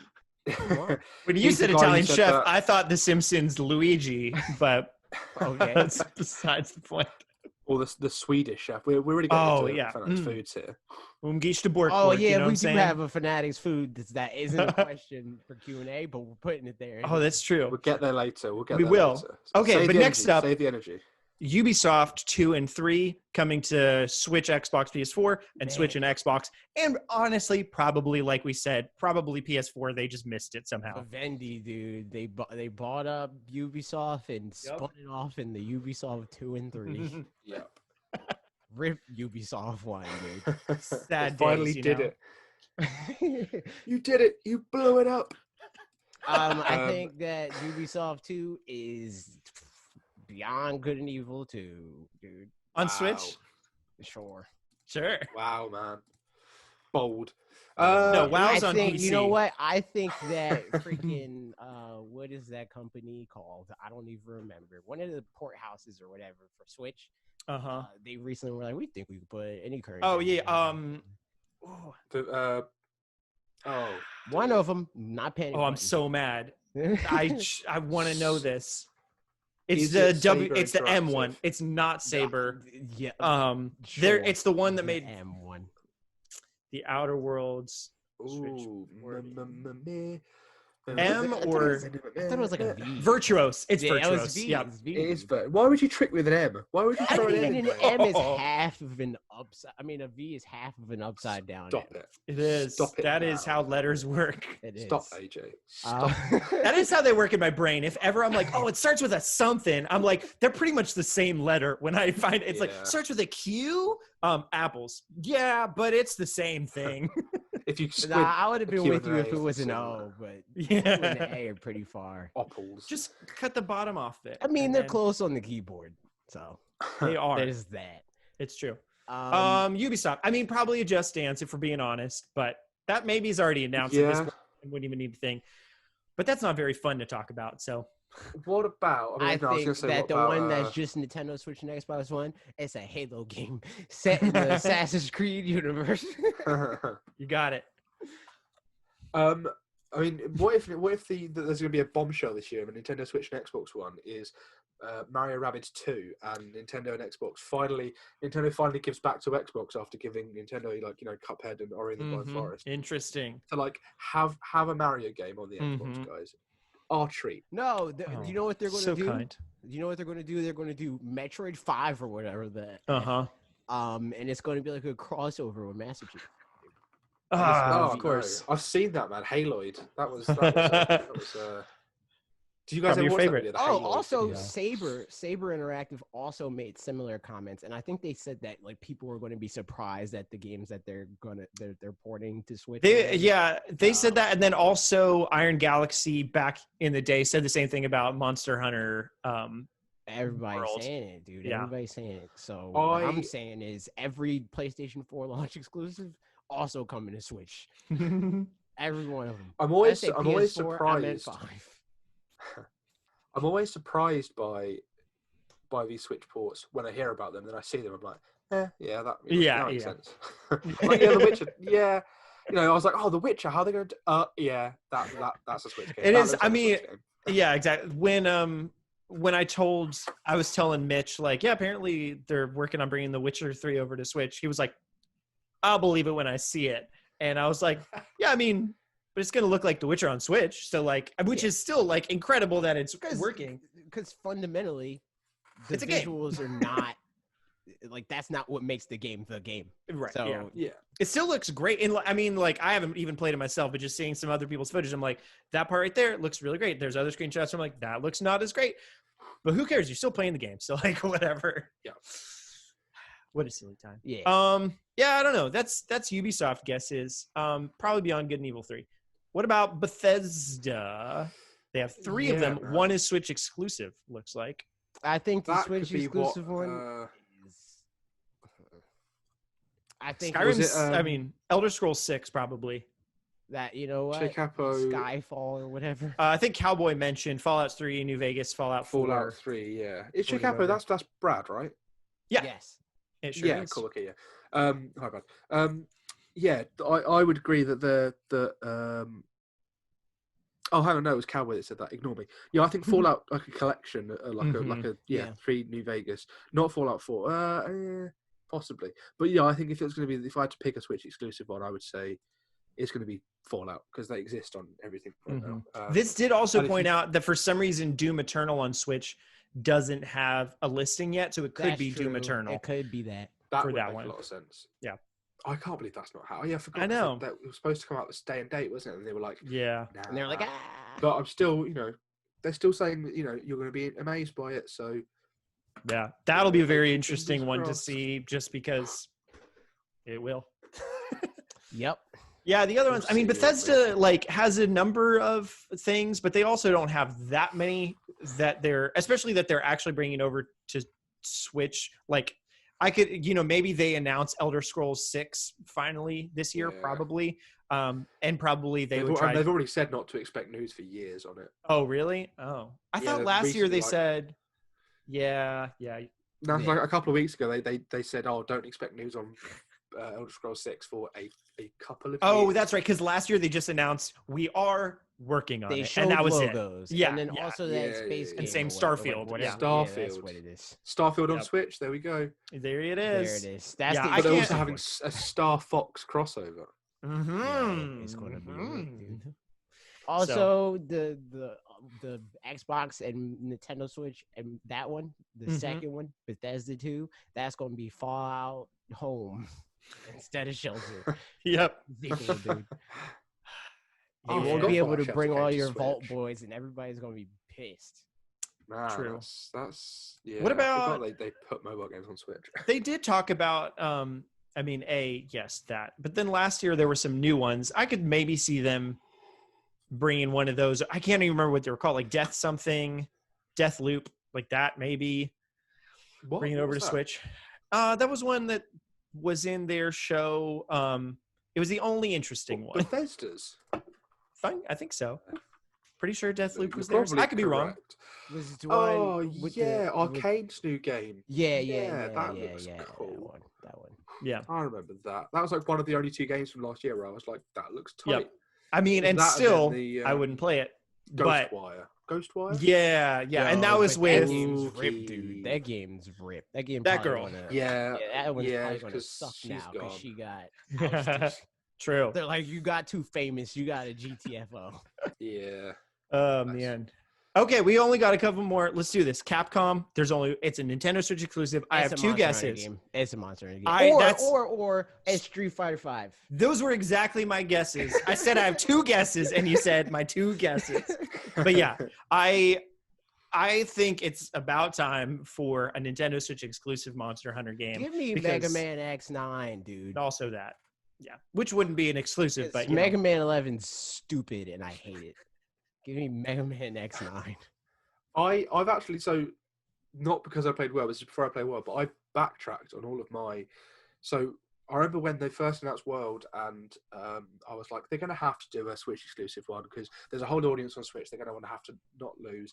You know, they're mostly Switch games. Blah blah blah blah. Mm-hmm. They're going to do something good, and then Monster Hunter World became their best-selling game ever in like a year, and then it sold like 15 million, and then Iceborne sold another 5 million, and the Switch games, or the 3DS games, I don't think have ever even got as high as Iceborne has got as an expansion. Yeah. So I sort of backtracked on the point of like, do they necessarily need a Switch exclusive? Is the amount of sales they get from a Switch exclusive Monster Hunter worth them diverting content or diverting development time from that? So now my thought is that what if they're doing Monster Hunter Stories or a sequel to Monster Hunter Stories on the Switch? Because that would be the perfect place to have, keep the main Monster Hunter with all the new quality, like all the stuff they've done that is quite clearly now a console game, a full console PC game. They're going graphics, they're going all the extra stuff. They've made it sort of more open, blah blah blah, that maybe the Switch wouldn't be able to handle, but the Switch would be a perfect place to have another Monster Hunter Stories game. Yep. And especially if they can do a not like super cutesy one, where they would get the core audience of the Switch as well. But I mean, maybe they see more of the appeal. They think that the Switch audience would be more into the. And also, there's going to be there's now roughly, let's say, just on average, based on numbers, 10 million people that have played Monster Hunter World that didn't play the previous games. Yeah. But a lot of them would have a Switch or would be interested in getting a Switch if they really care about it that much. Exactly. Yeah, I could definitely see that happening now, which like that sucks. But like at the same time, anybody who's a hardcore Monster Hunter fan also has played it now, like somewhere else, and they have somewhere else to play it. It took me until like a few weeks ago. Joe game. That would be so Kami 4. But I mean, aren't we still due a big platinum announcement? So what if the final big platinum announcement was? Is that still happening? I can't remember. I haven't looked today. There was like a 5th add. Yeah, I think there was because the 4th one was an April Fool's joke. Yeah, it was like not even. Yeah, then they were like, there's added an extra star, didn't they? That we don't know about yet. So what if that could be? We're bringing Beautiful Joe back, but whether it be a Switch exclusive, I think is another thing. Yep. But the last one, in any case, past Capcom, the last one, because we got to keep moving, y'all. We might skip over some of the. Take-Two, number 3. Take-Two game, multiplat. I think it's a Grand Theft Auto collection, dude. Yep. Oh man, if it was San Andreas and Vice City, I'd be there for it. Only for San Andreas. I think it's 3 Vice City and San Andreas. What else even Take-Two do they? So they do Civ. LA Noir's already happened. Yep. It could be a Bully sequel. Yep. They did. They Take-Two literally just released. Aren't they doing some football game? They're doing a football game. Yeah. Maybe Take-Two literally just released 3 collections on Switch today. Yeah, they did, which like kind of bad timing. But also they did mention. Could have been an article we talked about. They mentioned in some article where they were like, honestly, we're just doing this just to have them out there because we feel like we owe it to everybody. Which like I don't know how. That seems very PR-y, but nevertheless, where they were like, we didn't even think too much about like timing them well or whatever. It's just like, sorry that we haven't put them up before. Here they are, which is nice. Like I appreciate that if that's actually genuine. I'm sure that is genuine from some people and from others, not so much. But whatever, it is what it is. Hopefully the games do well and people enjoy. Who owns Crystal Dynamics now? That's Square Enix, isn't it? Yeah, it's Square. Because that's they're doing the Avengers. They are. You're right. Yeah. So I'm thinking like Legacy of Kain. That looks like the first one was a Take-Two game. Whether or not they are now, Silicon Knights are owned. I've never heard of Legacy of Kain. Was Silicon Knights? Have you not? Was a wow, dude. What team knew of Legacy of Kain? Fan, dude. Man, definitely not even a fan of Legacy of Kain. I'm no kind of fan of Legacy of Kain. Legacy of Kain's great. Legacy of Kain's a PS1 game that was in a PS2 game, and then it was what Amy Hennig did before she went on to do Uncharted. Oh, of course. Do you know who that is?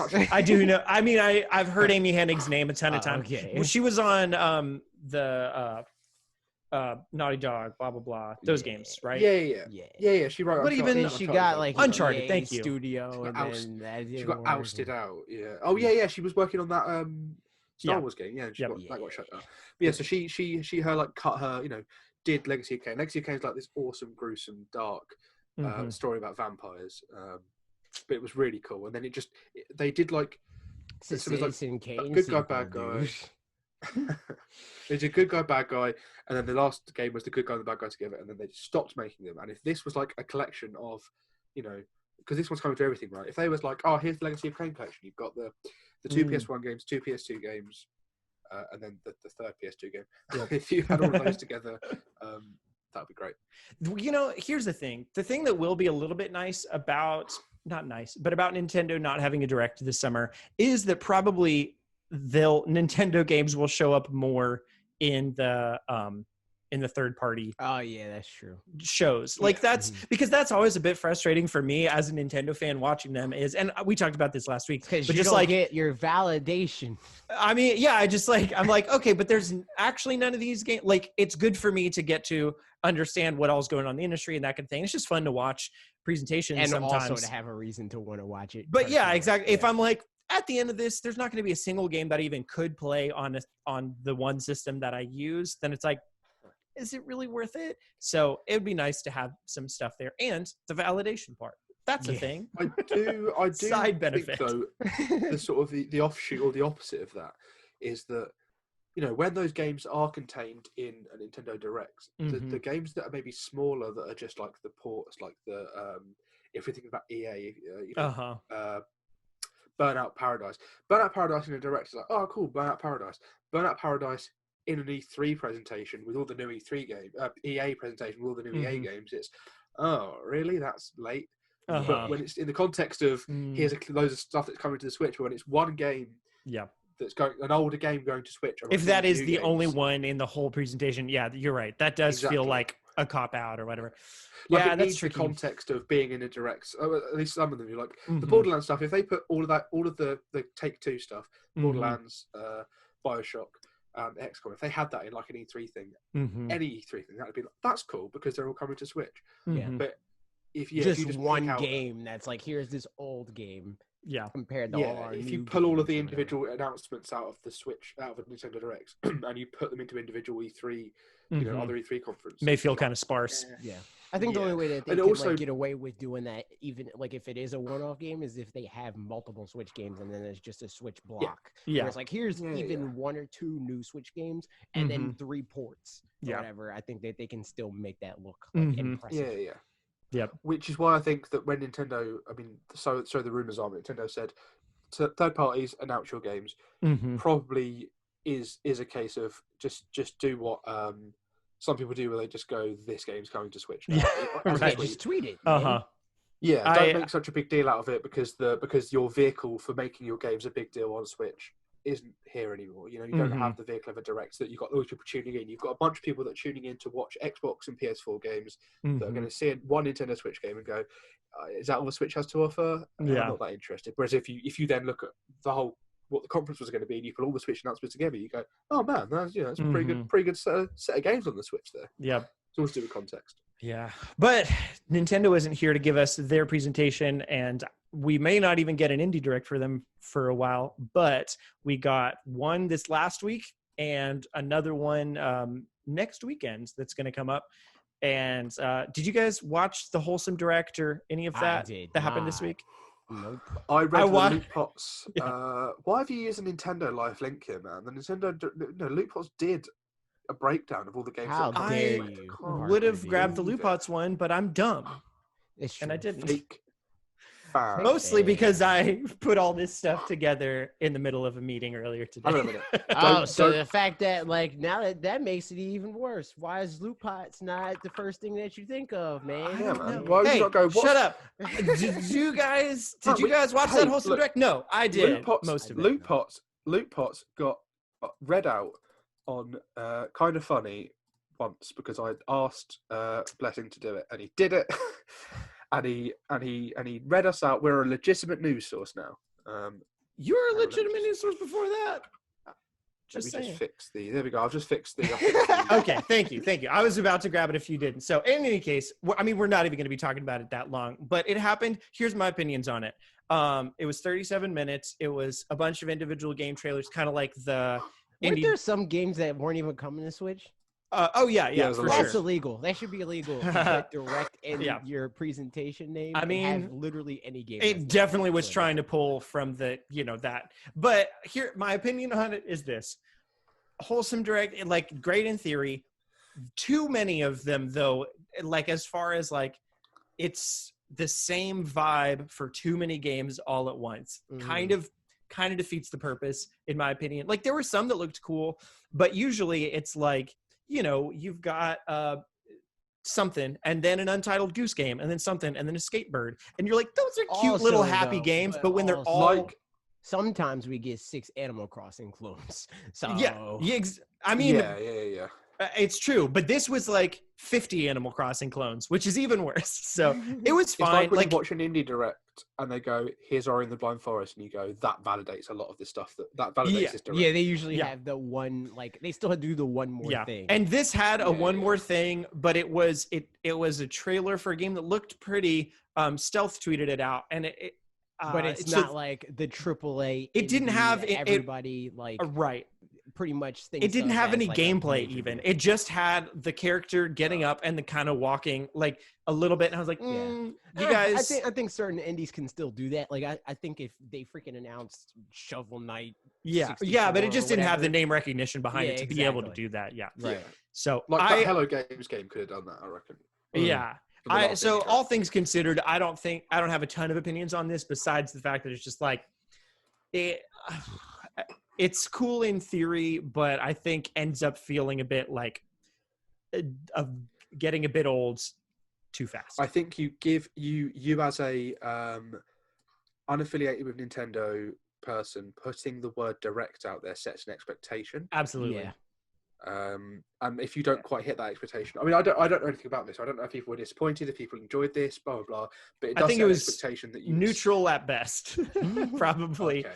Yeah, I mean, I watched most of it with Ashley because I was like, maybe now, as she is somebody who enjoys Animal Crossing, which obviously is rubbing your wife in our face, man. I was like, do you? Well, I watched it with her, and about 10 minutes in, she's like, "Can I do something else? Is that okay?" And I was like, "Oh yeah, that's fine. Sorry, like I'll keep watching it. You're good." So there's that, but whatever. Quickly before we move on from this, what I'm gonna do is, because I only really sort of glimpsed through this first time I looked at it, so I'm gonna go through this direct. There's 12 games, I think it was, and I'm going to say yes or no to them based on the screenshot and my first impression. So I'm gonna read the name out. Big same. Let's do it. We're gonna go this. Okay, yeah, right. Okay, AJ, you ready? I open up the LootPots link. I got it. Errand Boy. Good. Okay, so Errand Boy. Yes. Yeah. I don't like the name. But yeah, sure. Okay. Sure. Snacko. No. Spiritfarer. Yes. Yep. We know this one. Yep. Little Witch in the Woods. No. I don't like this. Was the only one. Ashley saw this.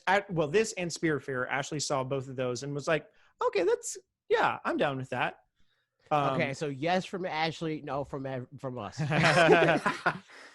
As someone who deals with a lot of pixel art, makes pixel art, enjoys pixel art games, I look at this pixel art and it doesn't jump out as me. It doesn't seem inspired. So sorry, the developer. Yeah, it reminds me of like those like game maker, like the what is that game called? I think it also has witch in the title. Coincidentally. Oh, Witchbrook, which the one that's made by the Stardew Valley guys. Something like that. Sure. Stardew Valley publisher. Sorry. Chucklefish. No. It reminds me like of a Chucklefish, something like that. Rather than being that thing, but like something that is trying to echo that. Yeah. Right. Next one. When the Past was around. No. Space for the Unbound.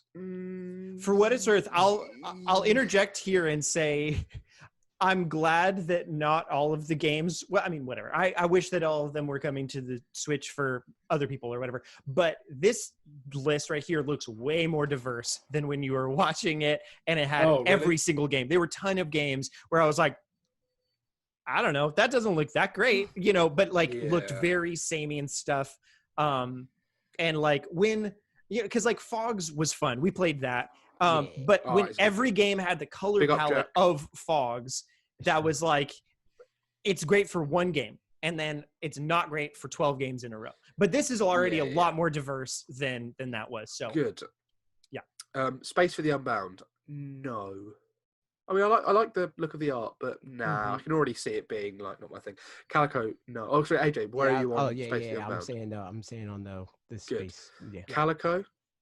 Nah. I'm good. Let's skip over this nobody game that nobody. Skatebird. Yes. Skatebird. 1000%. I'm gonna say I've not seen this, so yes. I'm gonna say no because I like the concept of it, but I just know that it's not something I'm actually gonna play. But I appreciate that it's gonna be good. I appreciate that Parker's gonna meme it a lot. Yeah, man. Better believe it. Onsen Master. This looks like. No idea what this is. What's the one that we played, Parker? Where you're the wolf. Oh. Okami. This has like an Okami look to it. So yes, why not? Okay. Name sounds creepy. I don't know if I like that, so I'm gonna say no. Onsen Master. It sounds like some Master Roshi crap. Bunsen burner. Problematic. Alchemic Cutie. No. It looks like. I mean, no. Pretty. No. What even is it? No. Nope.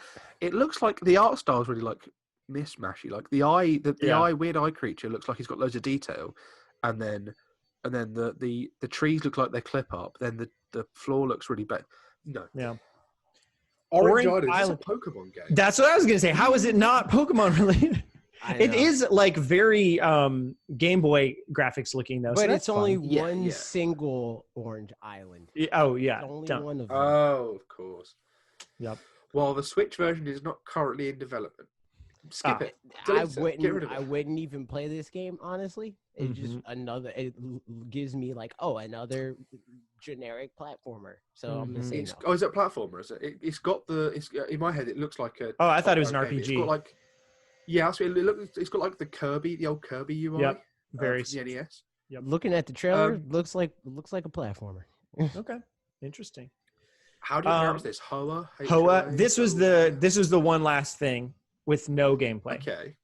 Pretty much. So the look of that ladybird forced me to click on the trailer, and I like the music.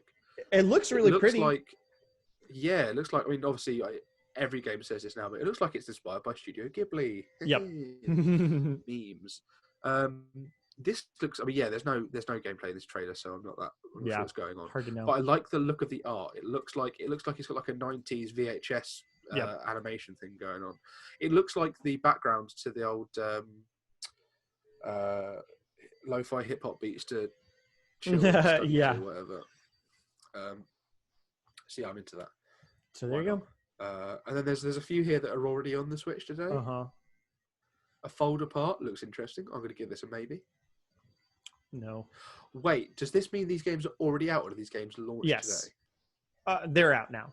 So they would have come out, launched the day of the Direct. Oh, okay, fine. So folder part, yes. Later datas, no. Which is I love the name. I love the concept. But no. And then Push and Pulley and Blockland gets a solid no from me. So that was a fun, wholesome Direct we went through. Yep, there it is. But the last thing here is Guerrilla Interactive. This is pretty much a bunch of indies, some higher caliber indies for what that's worth, are banding together to do 3 days of announcements and stuff. I don't know what all it'll look like. Like if it says a 3-day gaming event. I don't know if they're each going to do their own thing. I don't know, whatever. But SEGA of America is joining it, so that's interesting. I'm wondering if it's Sonic Mania 2. Thunderful like Games, Larian Studios are the ones that come to mind off the top of my head. Friends. Yeah. Okay, here's the full list. Battery Staple Games. Oh, okay. I'm just going to read the ones that I've heard of before. Interbang Entertainment. I feel like I've heard of them. I don't know who that is. Night Dive Studios. SEGA of America, obviously. I've never heard. I know Dwarf Fortress and Boyfriend Dungeon. Boyfriend Dungeon was in the Switch. The last Switch indies. Dwarf Fortress I know of anyway. Lots of other ones.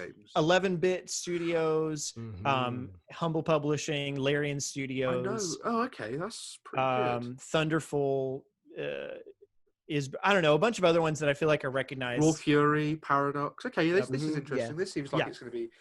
But across 3 days, I mean, I'm not sure that they've got that's enough people of enough high caliber to put it. You could put all of those into one Direct and it'd be a good Direct. Whether you can string that out across 3 days, I don't know. I mean, if each of those ones, if each of those publishers had like we're a one last thing. Yeah. Or like 2 one last things. If they did like a Coachella thing where they're like, all right, this is today's headliner or whatever, and they all have like one of their biggest announcements or whatever, then that could be cool. Yep. But that's it for the news, y'all. SEGA and freaking like I'm thinking Sonic Mania 2. Yeah, what are you guys thinking for SEGA doing in there? I mean, that's the biggest it could be. I think there's a lot of messaging about how they're like holding off on their Sonic stuff. So like as far as like a Switch specific thing, I don't know if there's a whole lot of excitement that could be had there unless I don't know, they say something about like Persona, but I feel like they wouldn't. Yeah, I mean, it's definitely, it would have to be an indie thing from the sound of the context or whatever. So I'm not sure. You have to remember that Sega also do a whole load of JRPGs. Right. Yeah. But they've also got things like Yakuza. Isn't that usually under the Atlas umbrella now? Mm-hmm. Where they, I guess so. Yeah, I guess. I would have thought. Yeah. Yeah, you are correct in that. Yeah, I mean, don't. Who else does Sega? I mean, if it's not Sonic Mania 2, then I don't care. Honestly. Yeah. I mean, it could be also that they have only one announcement for this season, and they were like, we're just going to put it in with Guerrilla Interactive. This is what they do. There's a Sonic event. They need to do a freaking Child Garden game. That would work perfect. There it is. Be a huge freaking indie game announcement. Wasn't there a Sonic event on the way? Yeah, but they pushed it back. Soon. Well, then they're not going to do a Sonic announcement. Well, unless they. Yeah, no. That's like, I think if they're going to do anything like that, it either has to be Sonic Mania, which I don't think that they're going to do that, or something that's like also equally as small in scope or whatever. Yeah. Nope, I was going to make it. So that's the news, guys. That was a lot of things. But you know what? Here we get to. That was all the news. Yes, it was. And good thing too, because here we are. We've got some comments from our videos that we like to pull and talk about, and this is where we do that. So I made a video on Star Fox and ideas for games about Star Foxes, and you guys left some multiples. Yes. All of them. Yeah, there it is. Any thoughts before we get into the comments? I like Star Fox in theory. His games are, whatever. But I think he's a cool character. I like your ideas. The most I've played of a Star Fox game was when I played Star Fox Zero at EGX 2015. And I spent the whole time going, I hate this. And then, that was it. Because I was on the gamepad, and I was like, It was like coming to the end of my love affair with the Wii U. I was like, no, I don't think so. I mean, this is another one for me. Like, I mean, if you listen to our podcast all the time, podcast. Last week, I haven't barely played any Metroid, but I made a video about Metroid. And similarly for Star Fox, I've played very little Star Fox, even less Star Fox than Metroid. So I was making this more as like, here's what I would want out of a Star Fox game, or in general, what I think could like bring it back to the fray or would be interesting or whatever. So, but all my thoughts hold up, but at the same time, I'm not super familiar with the series in terms of having played it. I just know a decent amount about it. I just think that in this context, it really doesn't matter how much you know about Star Fox. Because like when it's a franchise that has like name recognition, and most of that name recognition is from Smash Brothers, let's be real. It really doesn't matter how the game plays. If they want to use that IP and that name recognition, their best interest is to make it a game that everybody wants to play and not even give a crap about the original fan base.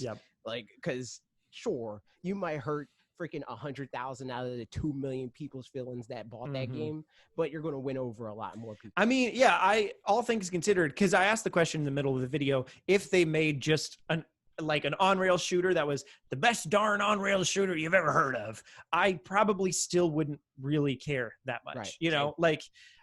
Same. And I don't think that many people would either. I think they would be doing the best version of a pretty niche thing, and getting in some other Star Fox fan, like people who want to be interested in Star Fox in general. But I want to be interested in Star Fox, but I also know how to spend my money on things that'll keep me interested for the most part. And I know that that's not that. So yeah, just time wise, I wouldn't even want to play it. Like, yeah, that would be something that if they were like, hey man, outside of content, if they were just like, yo, we'll give you $20 to play this game, I'm like, yeah, right. So just use Star Fox and Smash Brothers, you know what I mean? Yeah, but that said, I think Star Fox in general like has a lot of name recognition and like could have potential to be pretty popular. Did you just kill a fly or something? I believe it was a moth. Oh no, it was a moth. Sorry, crazy. I'm eating the microphone. You could have sold that to Timmy and Tommy for you could have 380 bells or something. 80 bells, you ding dong. Maybe 120. He just wants the lamp. Oh, what can I do? Yeah, I don't know. You can listen to me read this comment about Star Fox. Here's this comment. Hey, here we go. This is from Cool. Welcome back, Cool. As always, I like when so like we have comments from people that are regulars, and then comments from people that are the first time that I'm at least, you know, like comment, yeah, that kind of thing. And so on those, I'm very specific about like very interesting comment. I'm going to pull that for this week's podcast so they know the full context, because, you know, I'd love for them to get to hear us talk about the comment if that's what they want. Same. But like Cool, you know, is always here. So I always just like being like, what's up? See you on Saturday. I usually do something like that too. And like sometimes just be like DTY LOL. Yeah. 100%. And so it was nice fun. of you to avoid. It was nice of you to avoid saying some of our viewers are regular and then some of our viewers are irregular. Nice of you to avoid that. Yeah. Here we go. Cool said, I'm no expert on Star Fox games, but if I were to make one that appeals to me gameplay-wise, I'd have it be something similar to Mario Odyssey, where we could have open spaces to explore and we can go back and forth between them. It'd be nice if we can fly from one planet to another, and each planet has some story-related quests that allow you to go to a new planet once you complete all the quests. It'd also be cool if there were some mini games available, maybe racing small ships like Star Wars, for example, and maybe could include Captain Falcon in a course and you race against him. That'd be really cool. He just hangs out there and you can come back and race him whenever. The free roam areas can be on foot or in a ship, but on foot makes more sense. However, for the space shooting, which would have to be a big part of the game, but not the biggest or only, you'll have segments in between planets where you fly, avoiding asteroids and enemy ships and shooting everything in sight, just like the classic games. Where there would also be segments like that in the sky on the planet itself that either leads you to crash landing. This would only happen once, as it could get redundant. Other times it's for story related reasons, or a pit stop and needing to do quests to get money to fix your ship, or maybe you're just helping people while the ship gets fixed. Or that's the only reason you had to leave. Enemies are chasing you and you don't want the residents to be in danger. That's just my opinion. I haven't played Star Fox in years, so I can't make a story in my head, but that's it for gameplay. Before I comment on this comment, I'm gonna. So I didn't get a chance to watch this video, Parker, because I was very busy. Big fan. But what I get from this comment is something that you have said and I have said and we've all said on your channel and in this podcast and blah blah. And it's probably close to what I said in the video. Go on. Okay, that the Switch takes games and turns them into a whole new level. Breath of the Wild went, you know, from Zelda Breath of the Wild, Mario Odyssey. But... yeah. Fire Emblem, blah blah. So it takes those games and then it goes, right, how do we iterate on that to make it at the next level? And that's what I see in this comment about Star Fox. You still have the basic gameplay, but you modernize it. You make it more than what we know it is to be. Did you say that in your video? That actually wasn't the thing I thought you were going to say, but also was something like, you're spot on. That's pretty much what I said in the video. So the fake fans at home that didn't watch the video, what was the bit you thought I was going to say? I thought you were going to say the Starlink connection, in which case, like, no, similar kind of thing. Crossed my mind. Because that was pretty much, yeah. I mean, both were things, but that was pretty much my premise for that was I don't think a just on-rails shooter is the route to go for the future of Star Fox. And B, I think it's more than just what Starlink is. Also, sidebar, there should be on-foot sections. Being in your ship, you had to do it in Starlink because that was like the gimmick was, you know, the shipbuilding stuff with Toys to Life. Got it over here. But there you go. But nevertheless, Starlink by itself isn't the Star Fox game that we all want, but it could be the platform or foundation or whatever of what Star Fox could be. And honestly, like, cool, the things you said are like pretty much that's the vision that I have of it, more or less, too, is different mechanics of how some of those things work, maybe, as far as like, I'd like to be able to not just unlock the next planet, but more like you can get to any planet sort of I mean, I mentioned this in the video, but like you can get to a planet at some point in time, but you don't have the right things to like really be able to explore it. So you can just see little bits and pieces, kind of like I mentioned going into the cold area of Breath of the Wild, where you're like, I can like dip my toes in, but I can't really do a whole lot just yet because I don't have whatever those tools are. Right. But yeah, I mean, the mini games thing, like side things that make the world feel kind of fleshed out are cool. I like it. Yeah. Cool. Captain Falcon. Yep. But yeah, I like how the idea of that between planets, and then when you're on between planets, it's just the Star Force you know and love, because that's people are going to play it, and then you get onto the planets and it's just that but bigger and better. And, yeah, I think the kind original. of yeah, go ahead.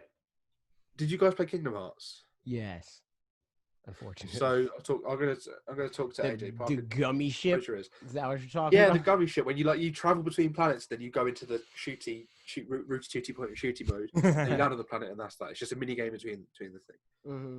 Yep. What best Kingdom Hearts was, man. It's true, man. Yeah. Sorry, no, I mean, man. I think especially with the on-rail shooting stuff, that has to be in the game, and it has to be well done. I think it has to be on rails, but I agree that. Yeah, I mean, but so I guess what I mentioned in the video too was, even if it's not on rails, that it replicates sort of the chase kind of feeling of, where it's like you could bounce if you want to, but like then there's going to be consequences of that. So yeah, I mean, it could kind of like double down on like the whole like bounty hunter-esque vibe of him, and it'd be a thing of like, hey, you got my thing, I want that, and then they try to freaking be space pirates. Yeah, so I like that comment a lot. Here, I'll read the next one, we can keep talking about this. Star Wolf says he's from the game. How'd you know? He's like, this is what my world is like. Well, how'd you know? He's better than Star Fox in Super Smash Brothers Ultimate. I will say, side note, people, these kind of videos are always so much fun for comments, because like there's some kinds of videos where it's like, like my video where it's like pretty much. Right, because there's not a whole lot you can like iterate on there, but like there's even the only thing that people can comment like in earnest in my video, like from this week, is like, actually like, yeah, right, exactly. But like, yeah, even if this kind of video doesn't always get like, it fluctuates on views and that kind of stuff, the comments are always very interesting, and it's a number of them, so that's fun. So Star Wolf commented the following, and it's cool. I'm so happy someone is bringing this up. I would love to see Star Fox revive for the Switch. Here's my dream Star Fox game. It's called Star Fox Mercenaries, or Star Wolf Mercenaries, but that maybe is too different. After Andros fell, his army tried to revive, but most of the villains in his army scattered throughout the galaxy. Star Fox, or Star Wolf, is hired to take them all out before they become a true threat. Now, the level design is to pick the villain you want to hunt down. Some bounties are worth more than others. In fact, you'll get more money if you do the mission faster. You can use your money to buy better R-Wings or guns. Now, the real gimmick. Fox is raising as much money as he can, because it turns out Star Fox's dad owes this to hitmen who have captured Peppy. You only have 2 hours to raise as much money as you can. Yeah, so I think to work out the story reason, so I need to work out the story reason better, but whatever. This means you will have to make more tough choices. Do you do the hard missions for more reward that take up more of your time, or the easier missions for less money? Also, in my mind, you can buy more time to do more missions, but do you want to waste that money? Okay, so each mission... risk Peppy dying, getting so murdered. Okay, so each mission is an on-foot third-person shooter, much like Assault, but with good control and cover mechanics. And add in reflector shields, and you can have really fun, fast combat. To travel to planet would be typical Star Fox level like 64, this time with ways to make the level go faster, and each ship you blast down increased your revenue incentives to shoot as many as you can and don't let them get away. Although, again, time is a factor, so you may choose to ignore some enemies to get the bigger catch of the boss. I don't know if I explained it well enough in a YouTube comment, but I think adding third-person shooting, mercenary point system with dollars spent on upgradable gear, all in a time mechanic, is the best way to rebuild the franchise. I agree. I think this is a good idea, but I think that that Star Fox's dad should owe money to loan sharks because of his gambling addiction. Because then you can do like a whole uncut gems thing, which I think might work really well. I in think the Star Fox franchise. I think he should owe money to Miyamoto for. I think he should owe money to me. And you never even played his game. You owe just money give to me, him. hey, just give me money, man. No, yeah, I think so. Here, I mean, super interesting thoughts, and like time mechanics can be fun. They can be a nuisance, but like if done right, they can be really fun. I'd be curious. I feel like this. I think 2 hours is probably too short. Like, so, and I'm wondering with Star Fox games. Yeah, traditionally, exactly. So I think that's the thing. I think that's the problem. Like you can't have like this full like Star Fox as far as like name recognition and all that other stuff level game and have it be 2 hours. I think. I mean, I think this is like doing the best arcadey version. Like, so either you can lean into like it was arcadey because it had to be, and we're expanding it into this other thing, and then do a good version of that, or it was arcadey because it's supposed to be arcadey. Let's do a really fun arcade variety version of it, and then I think that's more like this. What game can you think of that goes down that route and is like successful for it? I feel like everybody's mad. It's not though. Clearly it's not successful. Well, yeah, okay, yeah, true. But like when Zero came out and it was very short, people were like, "Oh, a bit short." But Miyamoto, has always wanted Star Fox to be a short game that you can play through multiple times. This idea, I think, very cleverly takes that concept of running through a game. Stuff that Miyamoto was wrong about, and this is one of them. Yeah, that's true. I like how this idea takes that core idea of running through the game, like just doing a quick run of the game in 2 hours, but then also picking your path. I agree with that. Having 2 hours to find the fastest route. I think it shouldn't be the core of the game, though. Yeah, I think if they're going to do something like that, it needs to be additive. It needs to be. I think this could be a better game, and now here's like a. This could be a better Monster Hunter style game with an arcade mode to it. So you could do the arcade mode with like a 2 hour thing. And then that you can, figure out, optimize the best ways to do that or whatever, or have it be kind of randomized, which actually we'll get to that in another comment. It should but be otherwise could be in the sense where like it's built to last like 40 plus hours for the normal person. But if you're crazy, you could beat it in 35 minutes, like that sort of thing. I like this. The story reasons are super cool though, and all that. So I'm down. I don't like how you guys dangle. When I disagree with something, you just throw in a game I like to make to get me on your side. You can't just say like Monster Hunter and I go, yes, continue.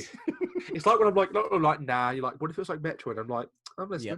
I mean, I mentioned that within the video as well. So that was one of the things I said too, with the like being able to dip your toes into some planets, but can't come back till later until you've unlocked stuff, in a very Metroid kind of style, where it's like, or Metroidvania, whatever, you go to an area and you're like, I see this, but I don't know how. I gotta leave. Yep. I want to play this game now. I know. That's the thing. I think Nintendo has so many IPs that like, if they were like, all right, we're doing it, we're just gonna do it, then it would turn out. But I think it's because like they just don't have like the bandwidth to really do with to do a Breath of the Wild for everything. Should like because they have the IP for it. Like even the IP that they haven't used in decades has way more brand recognition than like 80% of the rest of the industry's IP. Like they could make an Ice Climbers game and way more people know who the Ice Climbers are than most of what even Sony has under their umbrella. What even is an Uncharted? I'm pretty sure if you were to say, hey, what about this Star Fox game? People go, yeah, I know who Star Fox is, when they haven't played a Star Fox game forever. Yeah. But I'm pretty sure that if I was to say, Medieval, honestly, Medieval just came. Medieval is a good one. And because it just came out recently too. It's not like, I mean, because you could say Parappa the Rappa or whatever, and that's been a while. But, or like what, Fat Princess or whatever. I don't even know what that is. Ape Escape, yeah, good one. That game trash. Yeah. Let's continuing on. Anton Miller said, "Interesting thoughts, but I'd say the increasing the scope has always been the franchise's downfall. What Star Fox needs isn't scope; it's depth. 64 was the winning formula. We'll find out. 64 is the winning formula. The arcadey pick up and play run-based style with branching paths was perfect for the gameplay loop.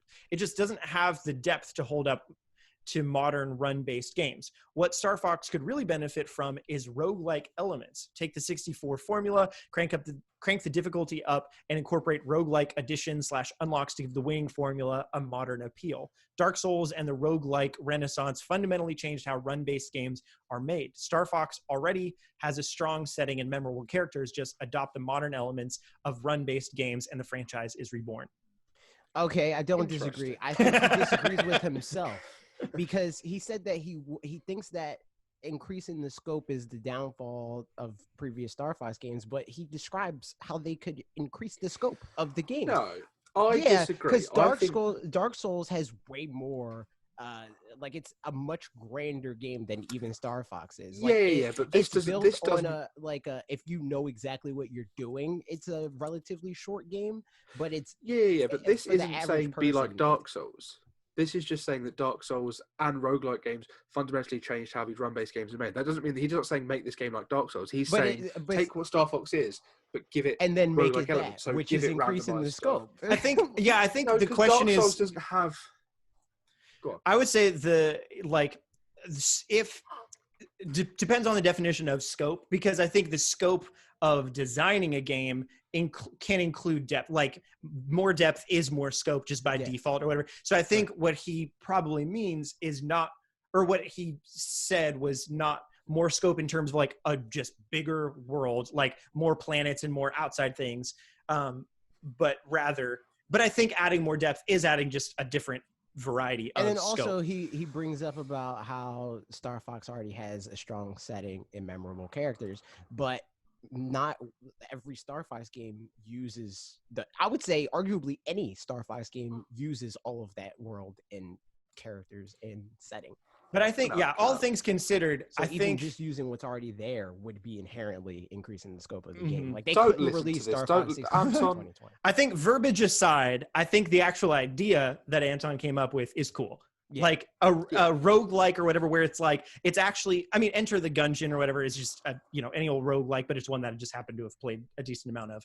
And it's not that long of a game if you like from actual beginning to end. If I actually was able to beat the game, which I'm not, then I could beat it in probably 40 minutes or something like that. I don't know. Yeah, that's what a run-based game is exactly. Play it and then you play it again, then you play it again, then you play it again. So, but as far as like, that. Right.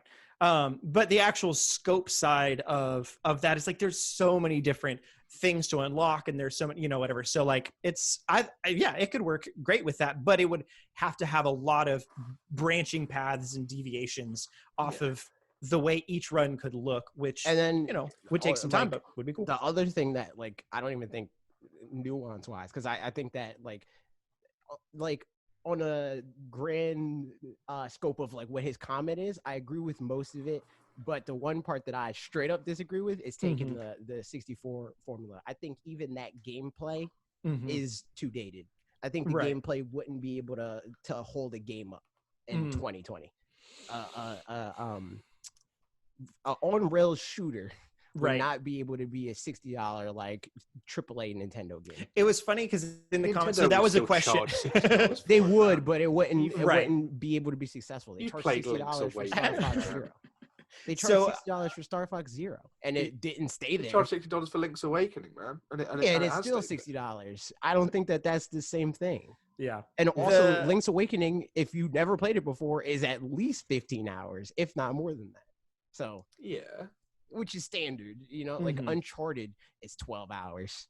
Uncharted 4 should be, honestly, for the type of game it is, like half that, but that's whatever, that's all. So, and the last comment is from Jay Matson, who said, as much as I absolutely love that you made this video because Star Fox is one of my favorite all-time franchises, I have to respectfully disagree with you on having third person on foot be a major part of a Star Fox reboot.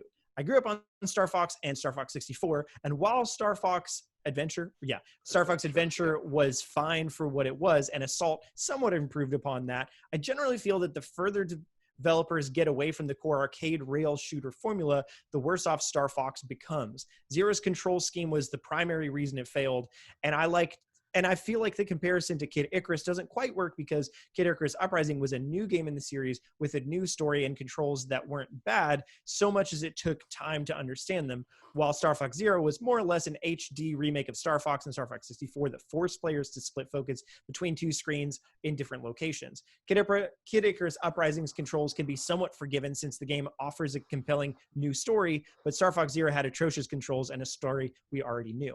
I do believe that an arcade rail shooter could sell for $60 on Switch. It just has to be bigger and more substantial. Implement the core gameplay, but as you said, add an upgrade system for different weapon types or allies. Keep the focused gameplay, but make the area of movement larger, add more enemies, and throw in all range mode sections more frequently. I have a lot more ideas, but keep getting distracted, so I'll leave my novel as is. Thanks again for the great content. Thanks again for the great comment. I appreciate the comment. And I also respectfully disagree with several points in it, but I see where you're coming from on a lot of the stuff, and I very much appreciate you writing all of it. So it feels like kind of what I touched on with the last comment. Like, a lot of this is based in the fact that he already loved what Star Fox was, but what Star Fox was clearly wasn't working. Yeah, I think, and that is definitely the point, is should Nintendo make a new Star Fox game that's a perfect fit for the current fan base, in which case, yeah, obviously stick to the formula, or is the idea to try to expand past that? Because if we don't actually care about getting new people into the fray, then it obviously doesn't matter, because doing a better version of what's already there is what you need. Like, the best case scenario for Star Fox, I think, is not good enough for what Nintendo would want to do, right? Like, when they release a game, they're not thinking like, man, if only we can get that 4 million peak that Star Fox got once before, right? They want way more than 4 million as their peak. You know, so like, for them to like aspire to like somehow win back every single like Star Fox 64 fan or whatever, like, I just don't think that that's enough for them. It's getting so late for Max. I feel bad. It's like, sorry. No, you're fine. I just feel bad. But yeah, like, I was trying to avoid this. But yeah, I think that's just like, that's the problem of it. Like, I get the like desire to want it to be the thing that you loved, right? Like, I understand that, but at the same time, you got to think like, this is a corporation. In theory, if they're going to put this on the Switch as like and roll it out as like, this is a holiday worthy game or whatever, right? Like, it can't be what it was in 1997 or whatever. And I mean, I think, I don't know, I've got more thoughts. Again, like, I think they're all mostly echoed in that is, do they want to do the best version of what's already there, or do they want to switch it up? I think they probably need to. Oh, that wasn't on purpose. I think they need to make changes to it for it to really be vibrant. Otherwise they just can't put that much money into it, and it'll be more of a passion project than really a console selling kind of game. But and I don't even know if they could get by on that. Because Star Fox Zero ended up being priced like a passion project by like a month in, I think. Which for Nintendo saying a lot. Like $20. Yeah, like a week after it came out or something. The question is, does a Star Fox game need to be a system seller, or can it just be, all these people that maybe haven't bought a Nintendo console since the 64 because games like Star Fox aren't really represented, like they were. Maybe this is just a game that's going to satisfy those people, do the numbers it needs to do. It's the same reason that I always say we need a Metroid game. Not only because I like Metroid games, but also because there is an audience, but it's not necessarily going to be the Zelda audience or the Animal Crossing audience. It's not going to like break records or set the world on fire. It's not going to take over Twitter for a while, but it is going to make those people 4 million whatever happy, and it doesn't. I just feel like for a property like Star Fox, Nintendo would feel like they're like, it feels like you're actively losing money by making a game like that, because they can make the other game and it would sell more. Yeah, there it is. Let's go on to AJ's video with some comments here. Y'all, these comments are way more straightforward. They are very straightforward, and we'll do it, and it'll be so good. Here we go. Parker, I've just noticed that your Zelda-like video got 17k views. Yeah, because Zelda Universe picked it up. It's exactly because of that. Yeah. So we were like, why is this? Interesting. Like it was performing in general just differently. Not even like better, but like retention time was a lot lower. But it was it was very un YouTube like in terms of like the trajectory of it, because like metrics wise it was like and, like the breakdown was mostly external views or whatever, and I found out that Zelda Universe featured it completely like organically. It was really? My aunt tagged me on Facebook and was like, oh my god, like that was like light bulb. And again, she's my age, so it's weird that was her light bulb moment, but she's like, oh my god, you're like legitimate now, you on Zelda Universe. And I was like, that's strange, but okay. For what it's worth, I just noticed the other day that, I mean, even though it's probably hurting us in the long run, the Joy-Con video is almost like 9K from being number one. It's wild. It's wild. I mean, again, at this point, what's that in total? 845,000 or something. Boy, it's crazy. Yeah, but again, its retention time is like pretty garbage now. Yeah. So like, what can you do? You know. It is what it is. 845K. That's mental. Yep. Yeah, it's insane. Well done. Good job, YouTube, for still showing that one. Do that more, YouTube. Do that with all of our videos. Seriously, baby. How about that? I've been like really getting into the whole SEO thing recently of my work, because a piece that I did. Oh yeah, I saw that. I did like it was like a little fluff piece. It took me an hour to write, and then it's like Google featured on their Google Twitter page. They're like, oh, something about what I'd written about, and it was like, this is the #1 search term for it. And I searched that term, and I was like, that's my article #1. And like that just keeps, it doesn't stop. Like if you look at our Google Analytics or our Search Console thing, and this is all natural, this is all organic, and it just sort of like 5 years of and then the last 3 months of and I'm like, this must be what it's like when your video gets picked up, but you can't work out why. Like you can't work out why it's been picked up and why Google or why YouTube likes this video, but Google just likes this article for some reason, and it's just making the whole site go up because of it. So yeah, I mean there's like a few factors that like you can kind of plan around it, but it's SEO, man. Yeah, it's a thing. But yeah, you made a video, 51 facts about 51 worldwide games, Clubhouse and games. there's 52 facts because there's technically 52 games. Look at that. Love it. So here's some comments. Pikachu48 said, correction. Last Card and Ludo. I love when the comment starts with correction, but yeah. Always. Last Card and Ludo are actually real regular games. As I said in the video. Cool. I said in the video that these are like games that more people would know under their branded variants. Yeah. And there are multiple comments that are like, actually, the games are real. And I'm like, yeah, where did I say they aren't? Yeah. Just true. That way more people know Ludo as Sorry than know 100%. It as Ludo. Yeah. What? As what? Sorry? As in like SORRY? Yeah. It's like when you wear a sorry, you know, as I usually do.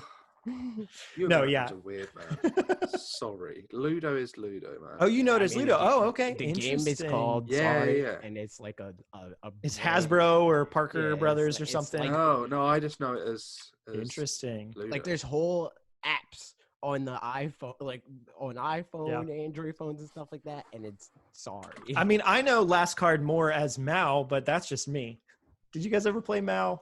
Do you know what that is? No. Mao? Okay. It's I mean, I'm kind of it's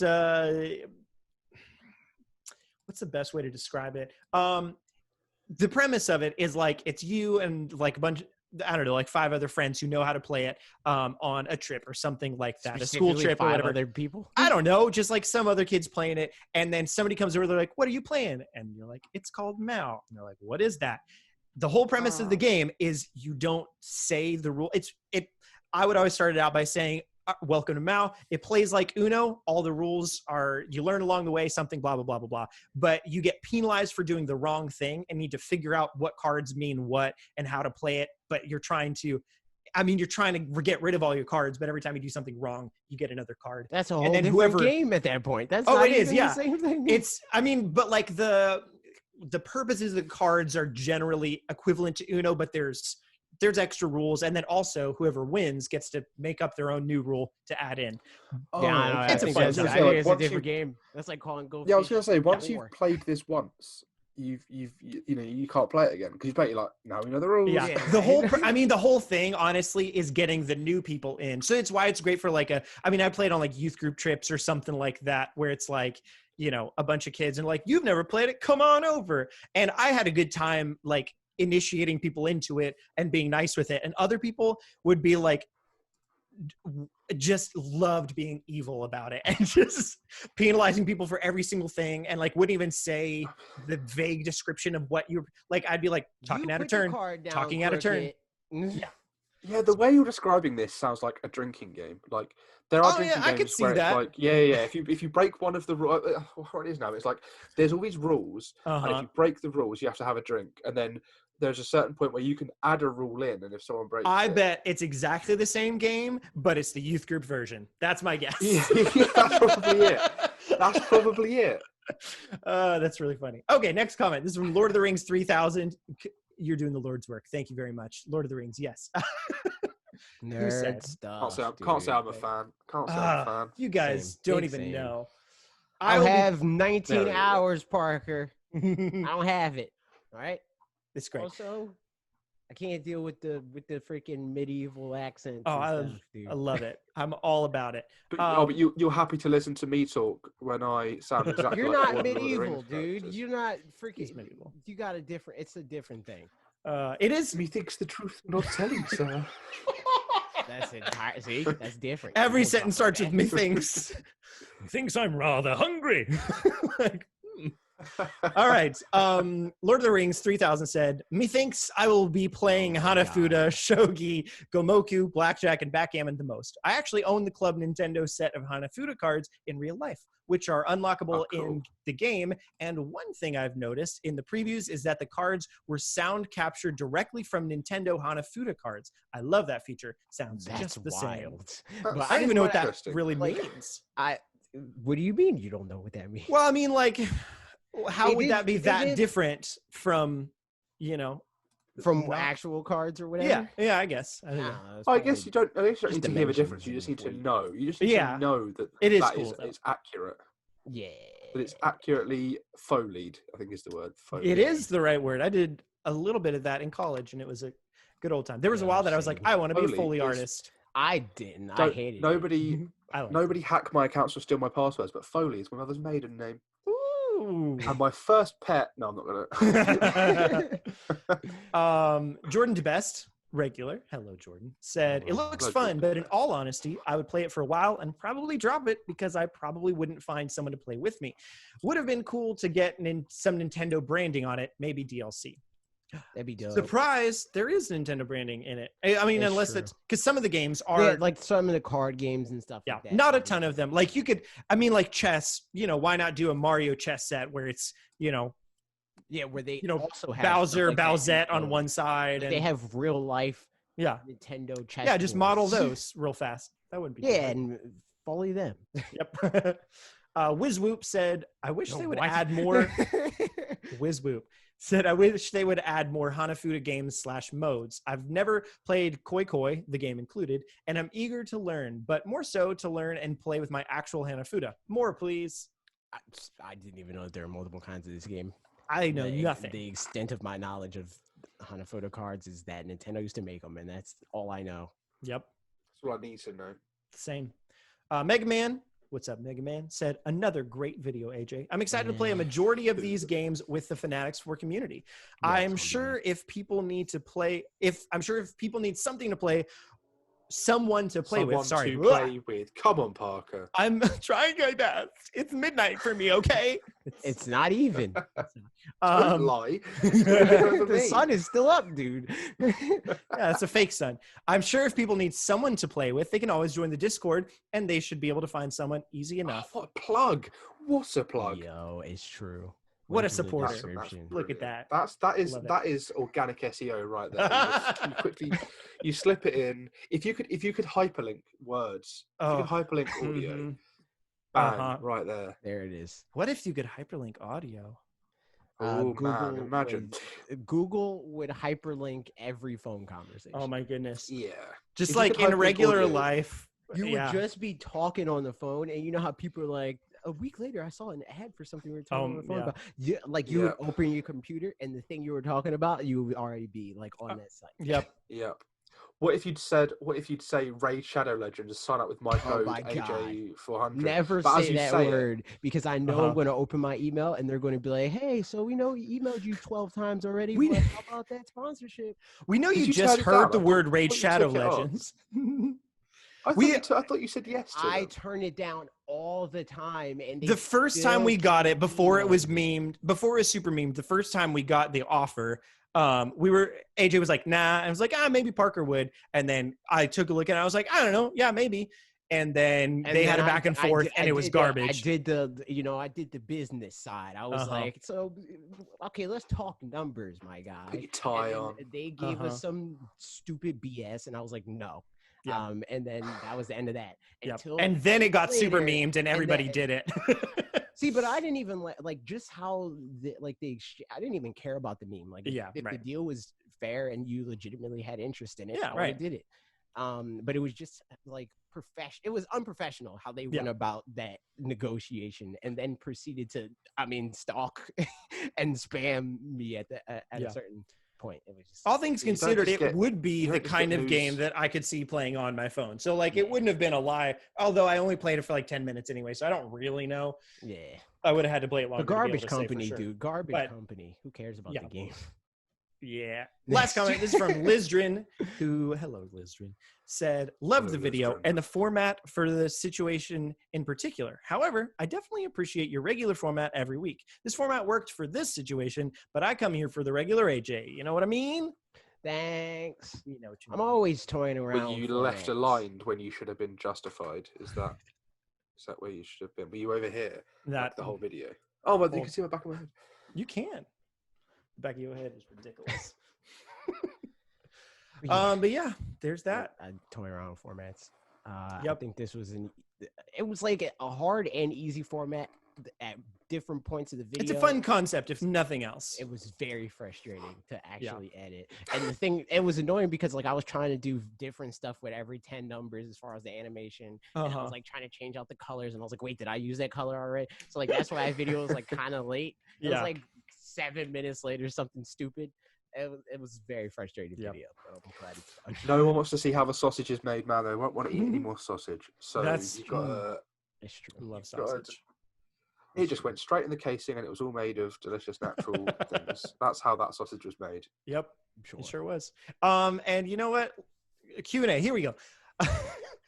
Good old segue. YouTube community. 7 asked us, tea and or coffee, milk first or no? There is a right answer. Right answer. No. Oh, I don't drink. I know what the right answer is. I don't do it the right answer way.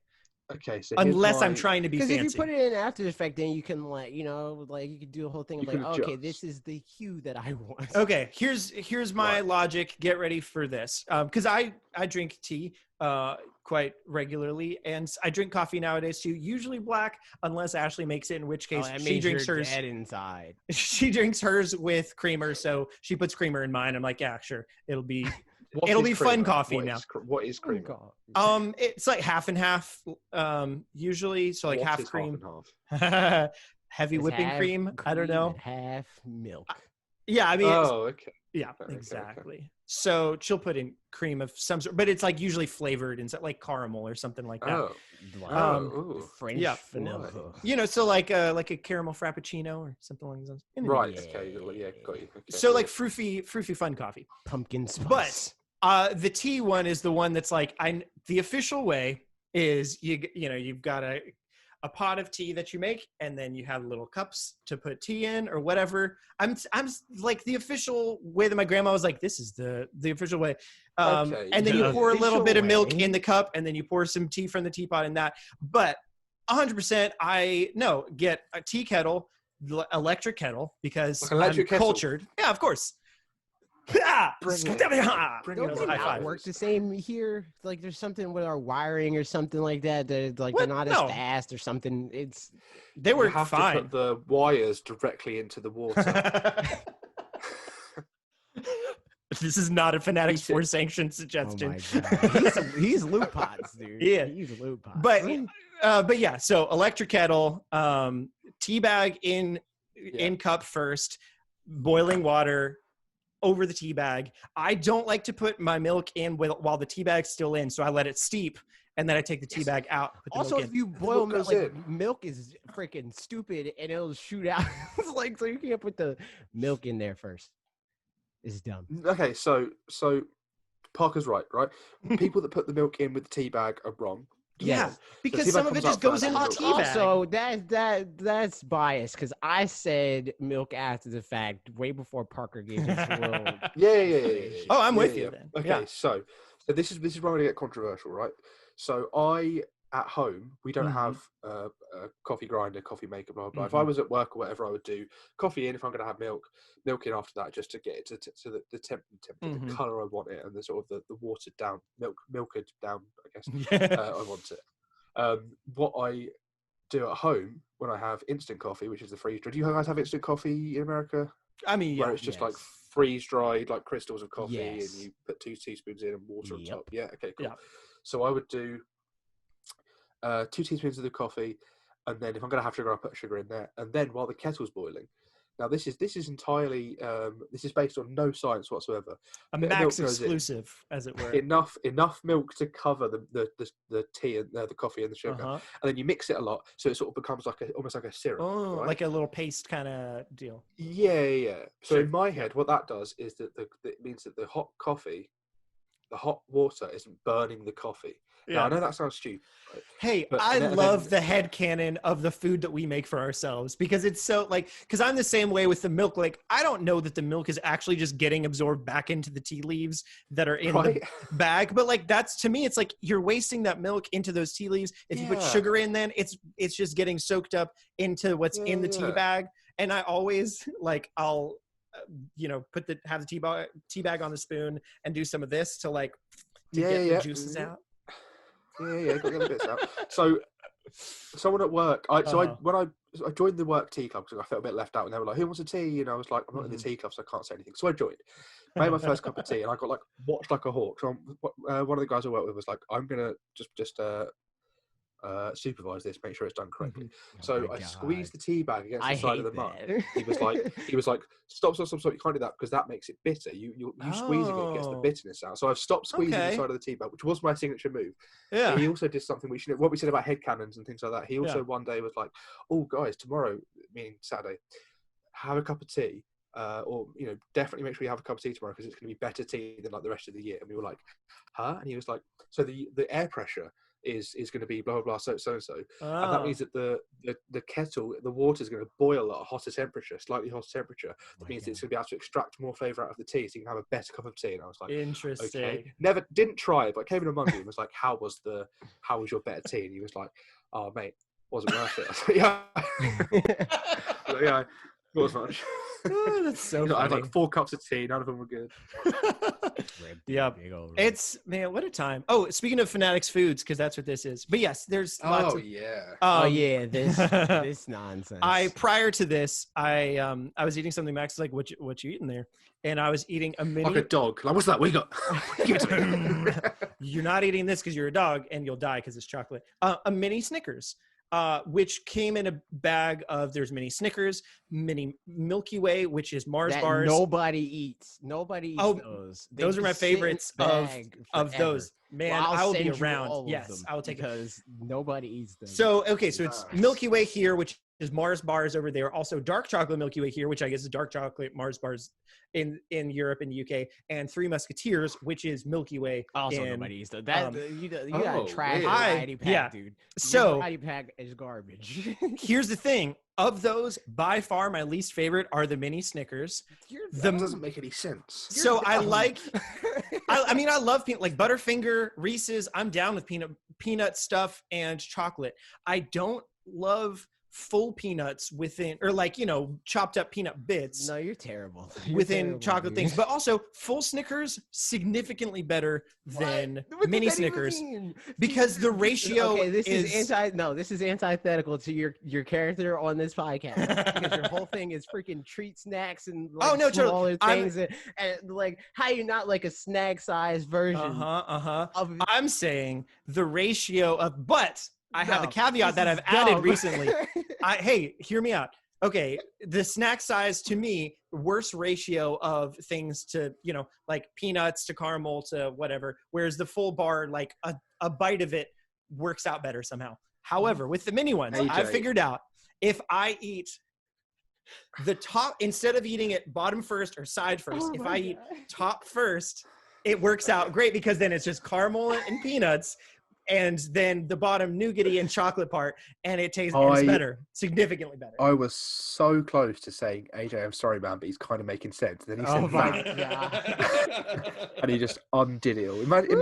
Imagine saying so much sense that he changed my mind. Like, oh, do you know what? Yeah, fair, 100%. And then you go last minute. See, the thing is, I think Parker is good at like the cadence of explaining things. So like people think he's making more sense than what he's making until he completely explains it. You know, like the ratio really gets of nuts rolling, to everything. Yeah, until he gets makes rolling, perfect then it's sense. like, oh no, this makes no sense at all. Like people are on board until with they this invent whole hair thing, and then he like here's the explanation, and people are like, oh no, this is dumb. Like, until they invent a smaller peanut. Until they invent like a mini peanut. I mean, they could chop it up more finely, I guess. You know, that's the thing. No, because it can't have the edges. It has to be a smooth round peanut or a half peanut. It can't have the edges of a chopped nut. Like a chopped nut. Just carve it, dude. Okay, so here's the thing: if you bite into a nut, right, that nut splinters in your mouth and it breaks, and it becomes more than just that. A chopped nut, you press it between your teeth and it just squishes between your teeth. There's none of the nut texture of a chopped nut. Chopped nuts are soft. Normal nuts are not soft. So if you were to put a chopped nut in a Snickers, you've made something else entirely. If you put a whole mini nut inside a Snickers, well, then it's just smaller anyway. So you're still just chewing it with your teeth. Okay, you have to eat it with your front there would teeth. have to be like a rabbit. Yeah, like that. You can't go down on the. I had a rabbit, and I felt lied to because his teeth were flat, dude. His teeth were a loser. OD flat. I was like, yo, that's wild. I felt lied. So that's my controversial opinion for today. And I know Snickers is like most other people's favorite of, like, it's my mom's favorite candy bar for sure. But it's just I don't even know where I would put Snickers. I don't know if I would necessarily say they're my favorite, but I just think it's dumb that they're your least favorite, and it's specifically because they're of those four. There's definitely right. Yeah, and that's even worse. Arguably. Oh, I love Milky Way. I mean Mars, Milky Way, Mars, Three Musketeers. Mars is just Snickers without the nuts in it. Yep, sure. Exactly, which is garbage. There's more caramel in it. There's more caramel and more nougat. Garbage. I like caramel and nougat. Garbage. What can I say? I can say that on Twitter, we were asked a question by Pete and Bessie of LootPots.com. It's true. Who said, will Max Wright ever come back to LootPots? We're still all waiting for another Metroid stream. I didn't go anywhere. I've just been hella busy. Hey, me turns too. out, yeah, we go, right? I have been, so first of all, I did a Metroid stream. I got exactly halfway through Super Metroid, and was like, I'll pick this up another time, and then didn't quite do that. That was only about a month ago, to be fair. And yeah, there's all this stuff that I'm like, I'm going to do this for LootPots, because I've not actually done anything directly for LootPots since probably like October time, because I started a new job in October, and it, you know, my job before that allowed me a lot of time to do LootPot stuff, and I was able to do stuff after work and stuff. And then when I started working in a different city, in the same city as my girlfriend, so it was easier for me to just go to her house, blah, blah, blah, blah, yada, yada, yada. I've just not had the time to do things. So I'm like, yep, I want to do this. And then when this whole COVID thing happened, I literally remember the day I was told working from home, I messaged them like, boys, I'm working from home from now on. I'm back in the game. And then we just got so busy that I've been non-stop ever since then. And the last couple of weeks have been so busy. But I do mean to do more LootPot stuff. I'm sure. I mean, I can also imagine it's tricky with, like, your job is writing articles. And so then going and writing articles would be hard. I don't know what because your last job wasn't, right? No, yeah, but no, the last job was more sort of marketing stuff. I didn't really do news back then, but yeah, I mean, LootPots has allowed me to do the job that I do now, but the job that I do now doesn't allow me to do LootPots right now. Yeah. But I'm it's one of the things I want to go. I have not left LootPots. If you're looking at Pete's comment and you want to listen to Pete's comment, I've not left LootPots.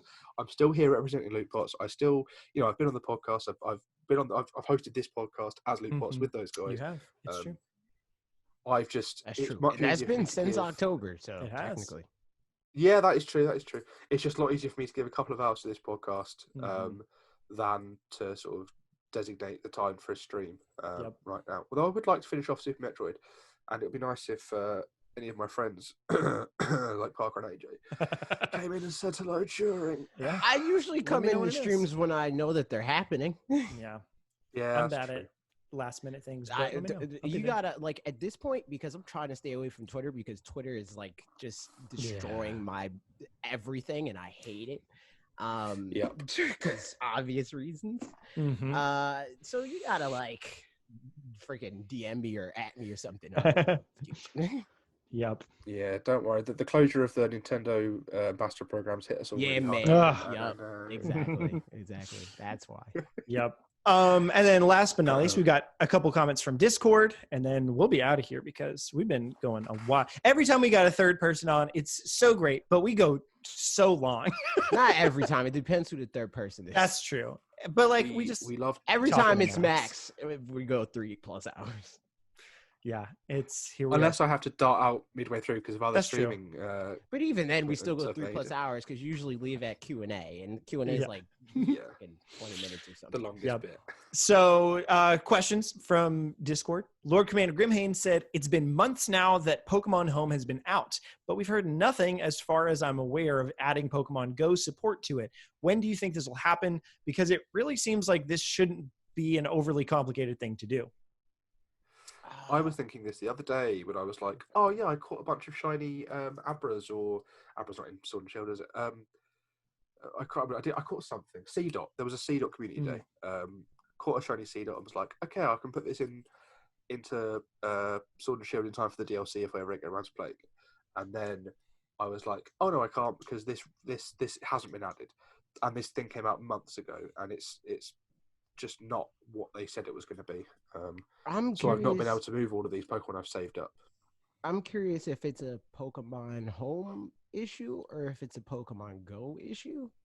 Because I mean, the fact that Pokemon Go worked with Let's Go. Right, but I think that just given how Pokemon Go works, they would want to eventize this in some way, like they did with Pokemon Let's Go, and they can't really. Yeah, that's a good point. What do you mean? Sorry, they want to like do some type of thing in Pokemon Go to be like, hey man, we're a connected world now with the game that we came from, like that sort of thing, right? Yeah. They can't really do the like in real world crossover thing that they generally because everyone's at home. Well, yeah, but the thing is, Pokemon Go hasn't slowed down events. They've been very quick to work on adding stuff that makes it so that you can play from home. You know, they've changed how the tracking works. They've made it so you can do your raids from home. They've halved all leg distance. All this stuff so that you can. They took out all of the walking around hatching eggs stuff. They flat out made it so that a bunch of events that were happening could be played by anyone from home. So they've been very quick to jump on this kind of thing. And the fact that they've been that's true, but I think that in that instance, it's them like adapting the things that were already known quantities within the game to our current situation, rather than making a new event that you had to figure, if this is the reason they had planned for a while to be this thing of like maybe wanting to do it at Pokemon Go Fest or whatever, and then have it be this like true to life, like go to a place, do a thing sort of event. But I mean, the fact that surely if that was the case, Pokemon Go makes more money based on these real.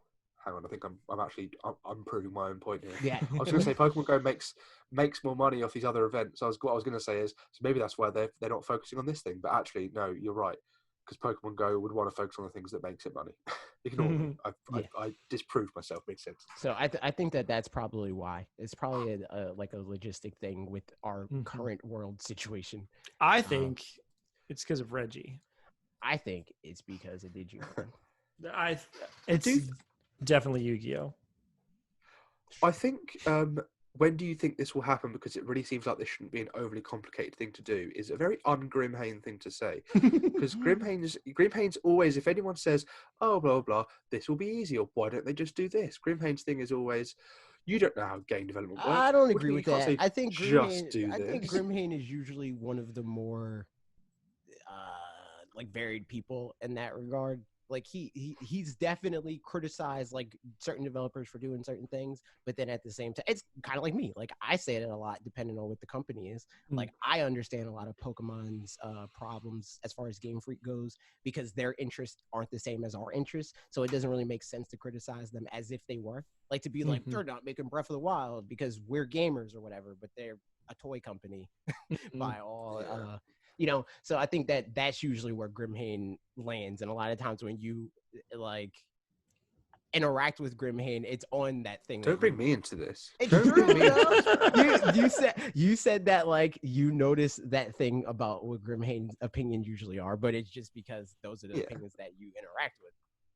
So it's not really. Anyone he lets me interact with, Sure. Yeah, that's true. But when you said what you just said, it reminded me of how much I hate when people use the phrase "the Breath of the Wild engine." Hate that so much. Hate it. Yeah. You mean when talking about anything that's not specifically Breath of the Wild? Yeah. When someone's just like, "Oh yeah, put that in the Breath of the Wild engine." Oh What's yeah. the Breath of the Wild engine here? What does that even mean? Exactly. It means just Zelda, boy Zelda.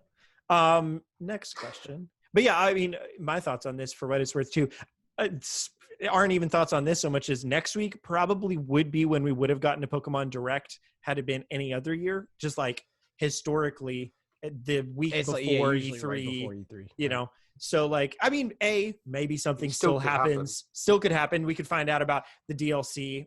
Because I mean that's supposed to be in June, so like that's supposed to be out in June. We haven't heard anything on Detective Pikachu 2 on the Switch. Yeah. I think they just announced something about Pokemon Go Fest too.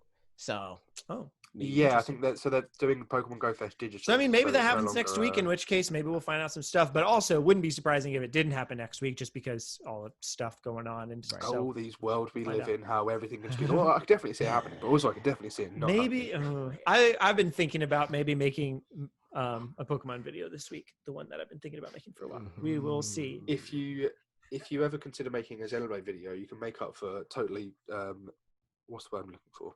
Not abandoning or betraying me, but what's the word I'm looking for? When you made a Metro video without asking me. Yeah. Yeah, maybe we should maybe you could bring me in on a Xenoblade video. Yeah. I'll talk about frame rate. What a fun time we'll have. Next question. Alex212 said, do you think a Pikmin game, either port or new one, would do well for first-party Switch games? Or do you think it would be an Astral Chain and sell 1 million or 2? Also, really liked the recent videos. Dang. Interesting question. How much did Pikmin 3 sell? I think Pikmin 3 was like somewhere around 1 million. I think it also depends on expectations of what doing well would do, because I feel like Astral Chain selling 1 million was like phenomenal. Cool. Yeah, for a platinum game. Yeah, because they're so really... and Pikmin, I feel like they'd be like, okay, it sold 2 million. Yeah. So that depends on what it is. If it's a new game, I don't think Nintendo would be. Well, it depends on how they approach it. You know? Like if they approach it like it's Pikmin 3, not necessarily how they approach Pikmin 3, because I think they probably expected Pikmin 3 to perform better than it did. Right. But if they approach it thinking that it's going to perform like Pikmin 3, they would. I mean, the other games, for what it's worth, Pikmin 1 sold 1.6 million, Pikmin 2 sold 1.12 million, Pikmin 3 sold 1.25 million. So like, okay, good. I was gonna say it sold 210,000 in the US alone as of 2013. Yeah. That's what I could find. So yeah, it would probably be around that. So I mean, if it sold 1 million or 2, I think that would be that could be the best of the franchise, but yeah, it's just a question of what their internal expectations are. I think their expectations could have changed since then. You know, for sure. Like, I guarantee you, with Breath of the Wild, they weren't like, oh, well, hopefully it sells like past Zelda games. They wanted it to do better than past Zelda games. Yep. They did say somewhere like 1 million sold is still quite good. Yeah. A million sold isn't anything to shake a stick. Right, it's just like in the context of Nintendo. Just selling a million. In the context of Mario Kart 8 Deluxe selling 24 million, Yeah, exactly. like, goodness. Yeah, Them having like 10+ million, more 10+ million sellers than PlayStation 4 has, which is of exclusives. Wild. Yeah, no, it's insane. So, yeah, well, I guess we'll find out. But I'd imagine it would sell, probably it could have a similar revival to like Luigi's Mansion, or not even revival. Like that's Luigi's Mansion definitely has more recognizability, but closer to that kind of a thing. Yeah. I'd guess it could sell upwards of 3 million, but probably not a lot more unless it's pretty different somehow, which it probably should. I almost. No, Joe, I was going to say something, but I don't think that's true. I was going to say it almost seems like now that the deluxe branding would say to someone, this is a Wii U game now, and we're so far gone from the Wii U. But then you think about Mario Kart 8 Deluxe, and you think about even Mario U Deluxe. That outsold Mario Maker 2. That's the one I'm thinking. Yeah, exactly. That's yeah. I have disproven myself. It's midnight, guys. Hey, let me say things before I fully think them out. 2 more questions. Here we go. Mega Man asked, "What's the next game you're looking forward to coming out? Must have been announced. No Paper Mario, AJ." How dare you? Freaking 51 worldwide classics, my guy. That's the next one. I mean, does it count if I haven't barely started Xenoblade yet, but that came out today? No. Oh. What? Pokemon Sword and Shield, freaking Crown Tundra. It's not a game. It is a game. What is next? It's a DLC. Not a lot that we know of, to be honest. I guess if I had to pick from all the games that have been announced, but also are, announced in more than just, we know Metroid Prime 4 and Bayonetta 3 are coming. It's a game that's announced. It's like, here's a trailer. It's coming this year. I'm going to say No More Heroes 3. I thought about that one. I'll say... Because I think about things like... and that's, wouldn't that be a lie?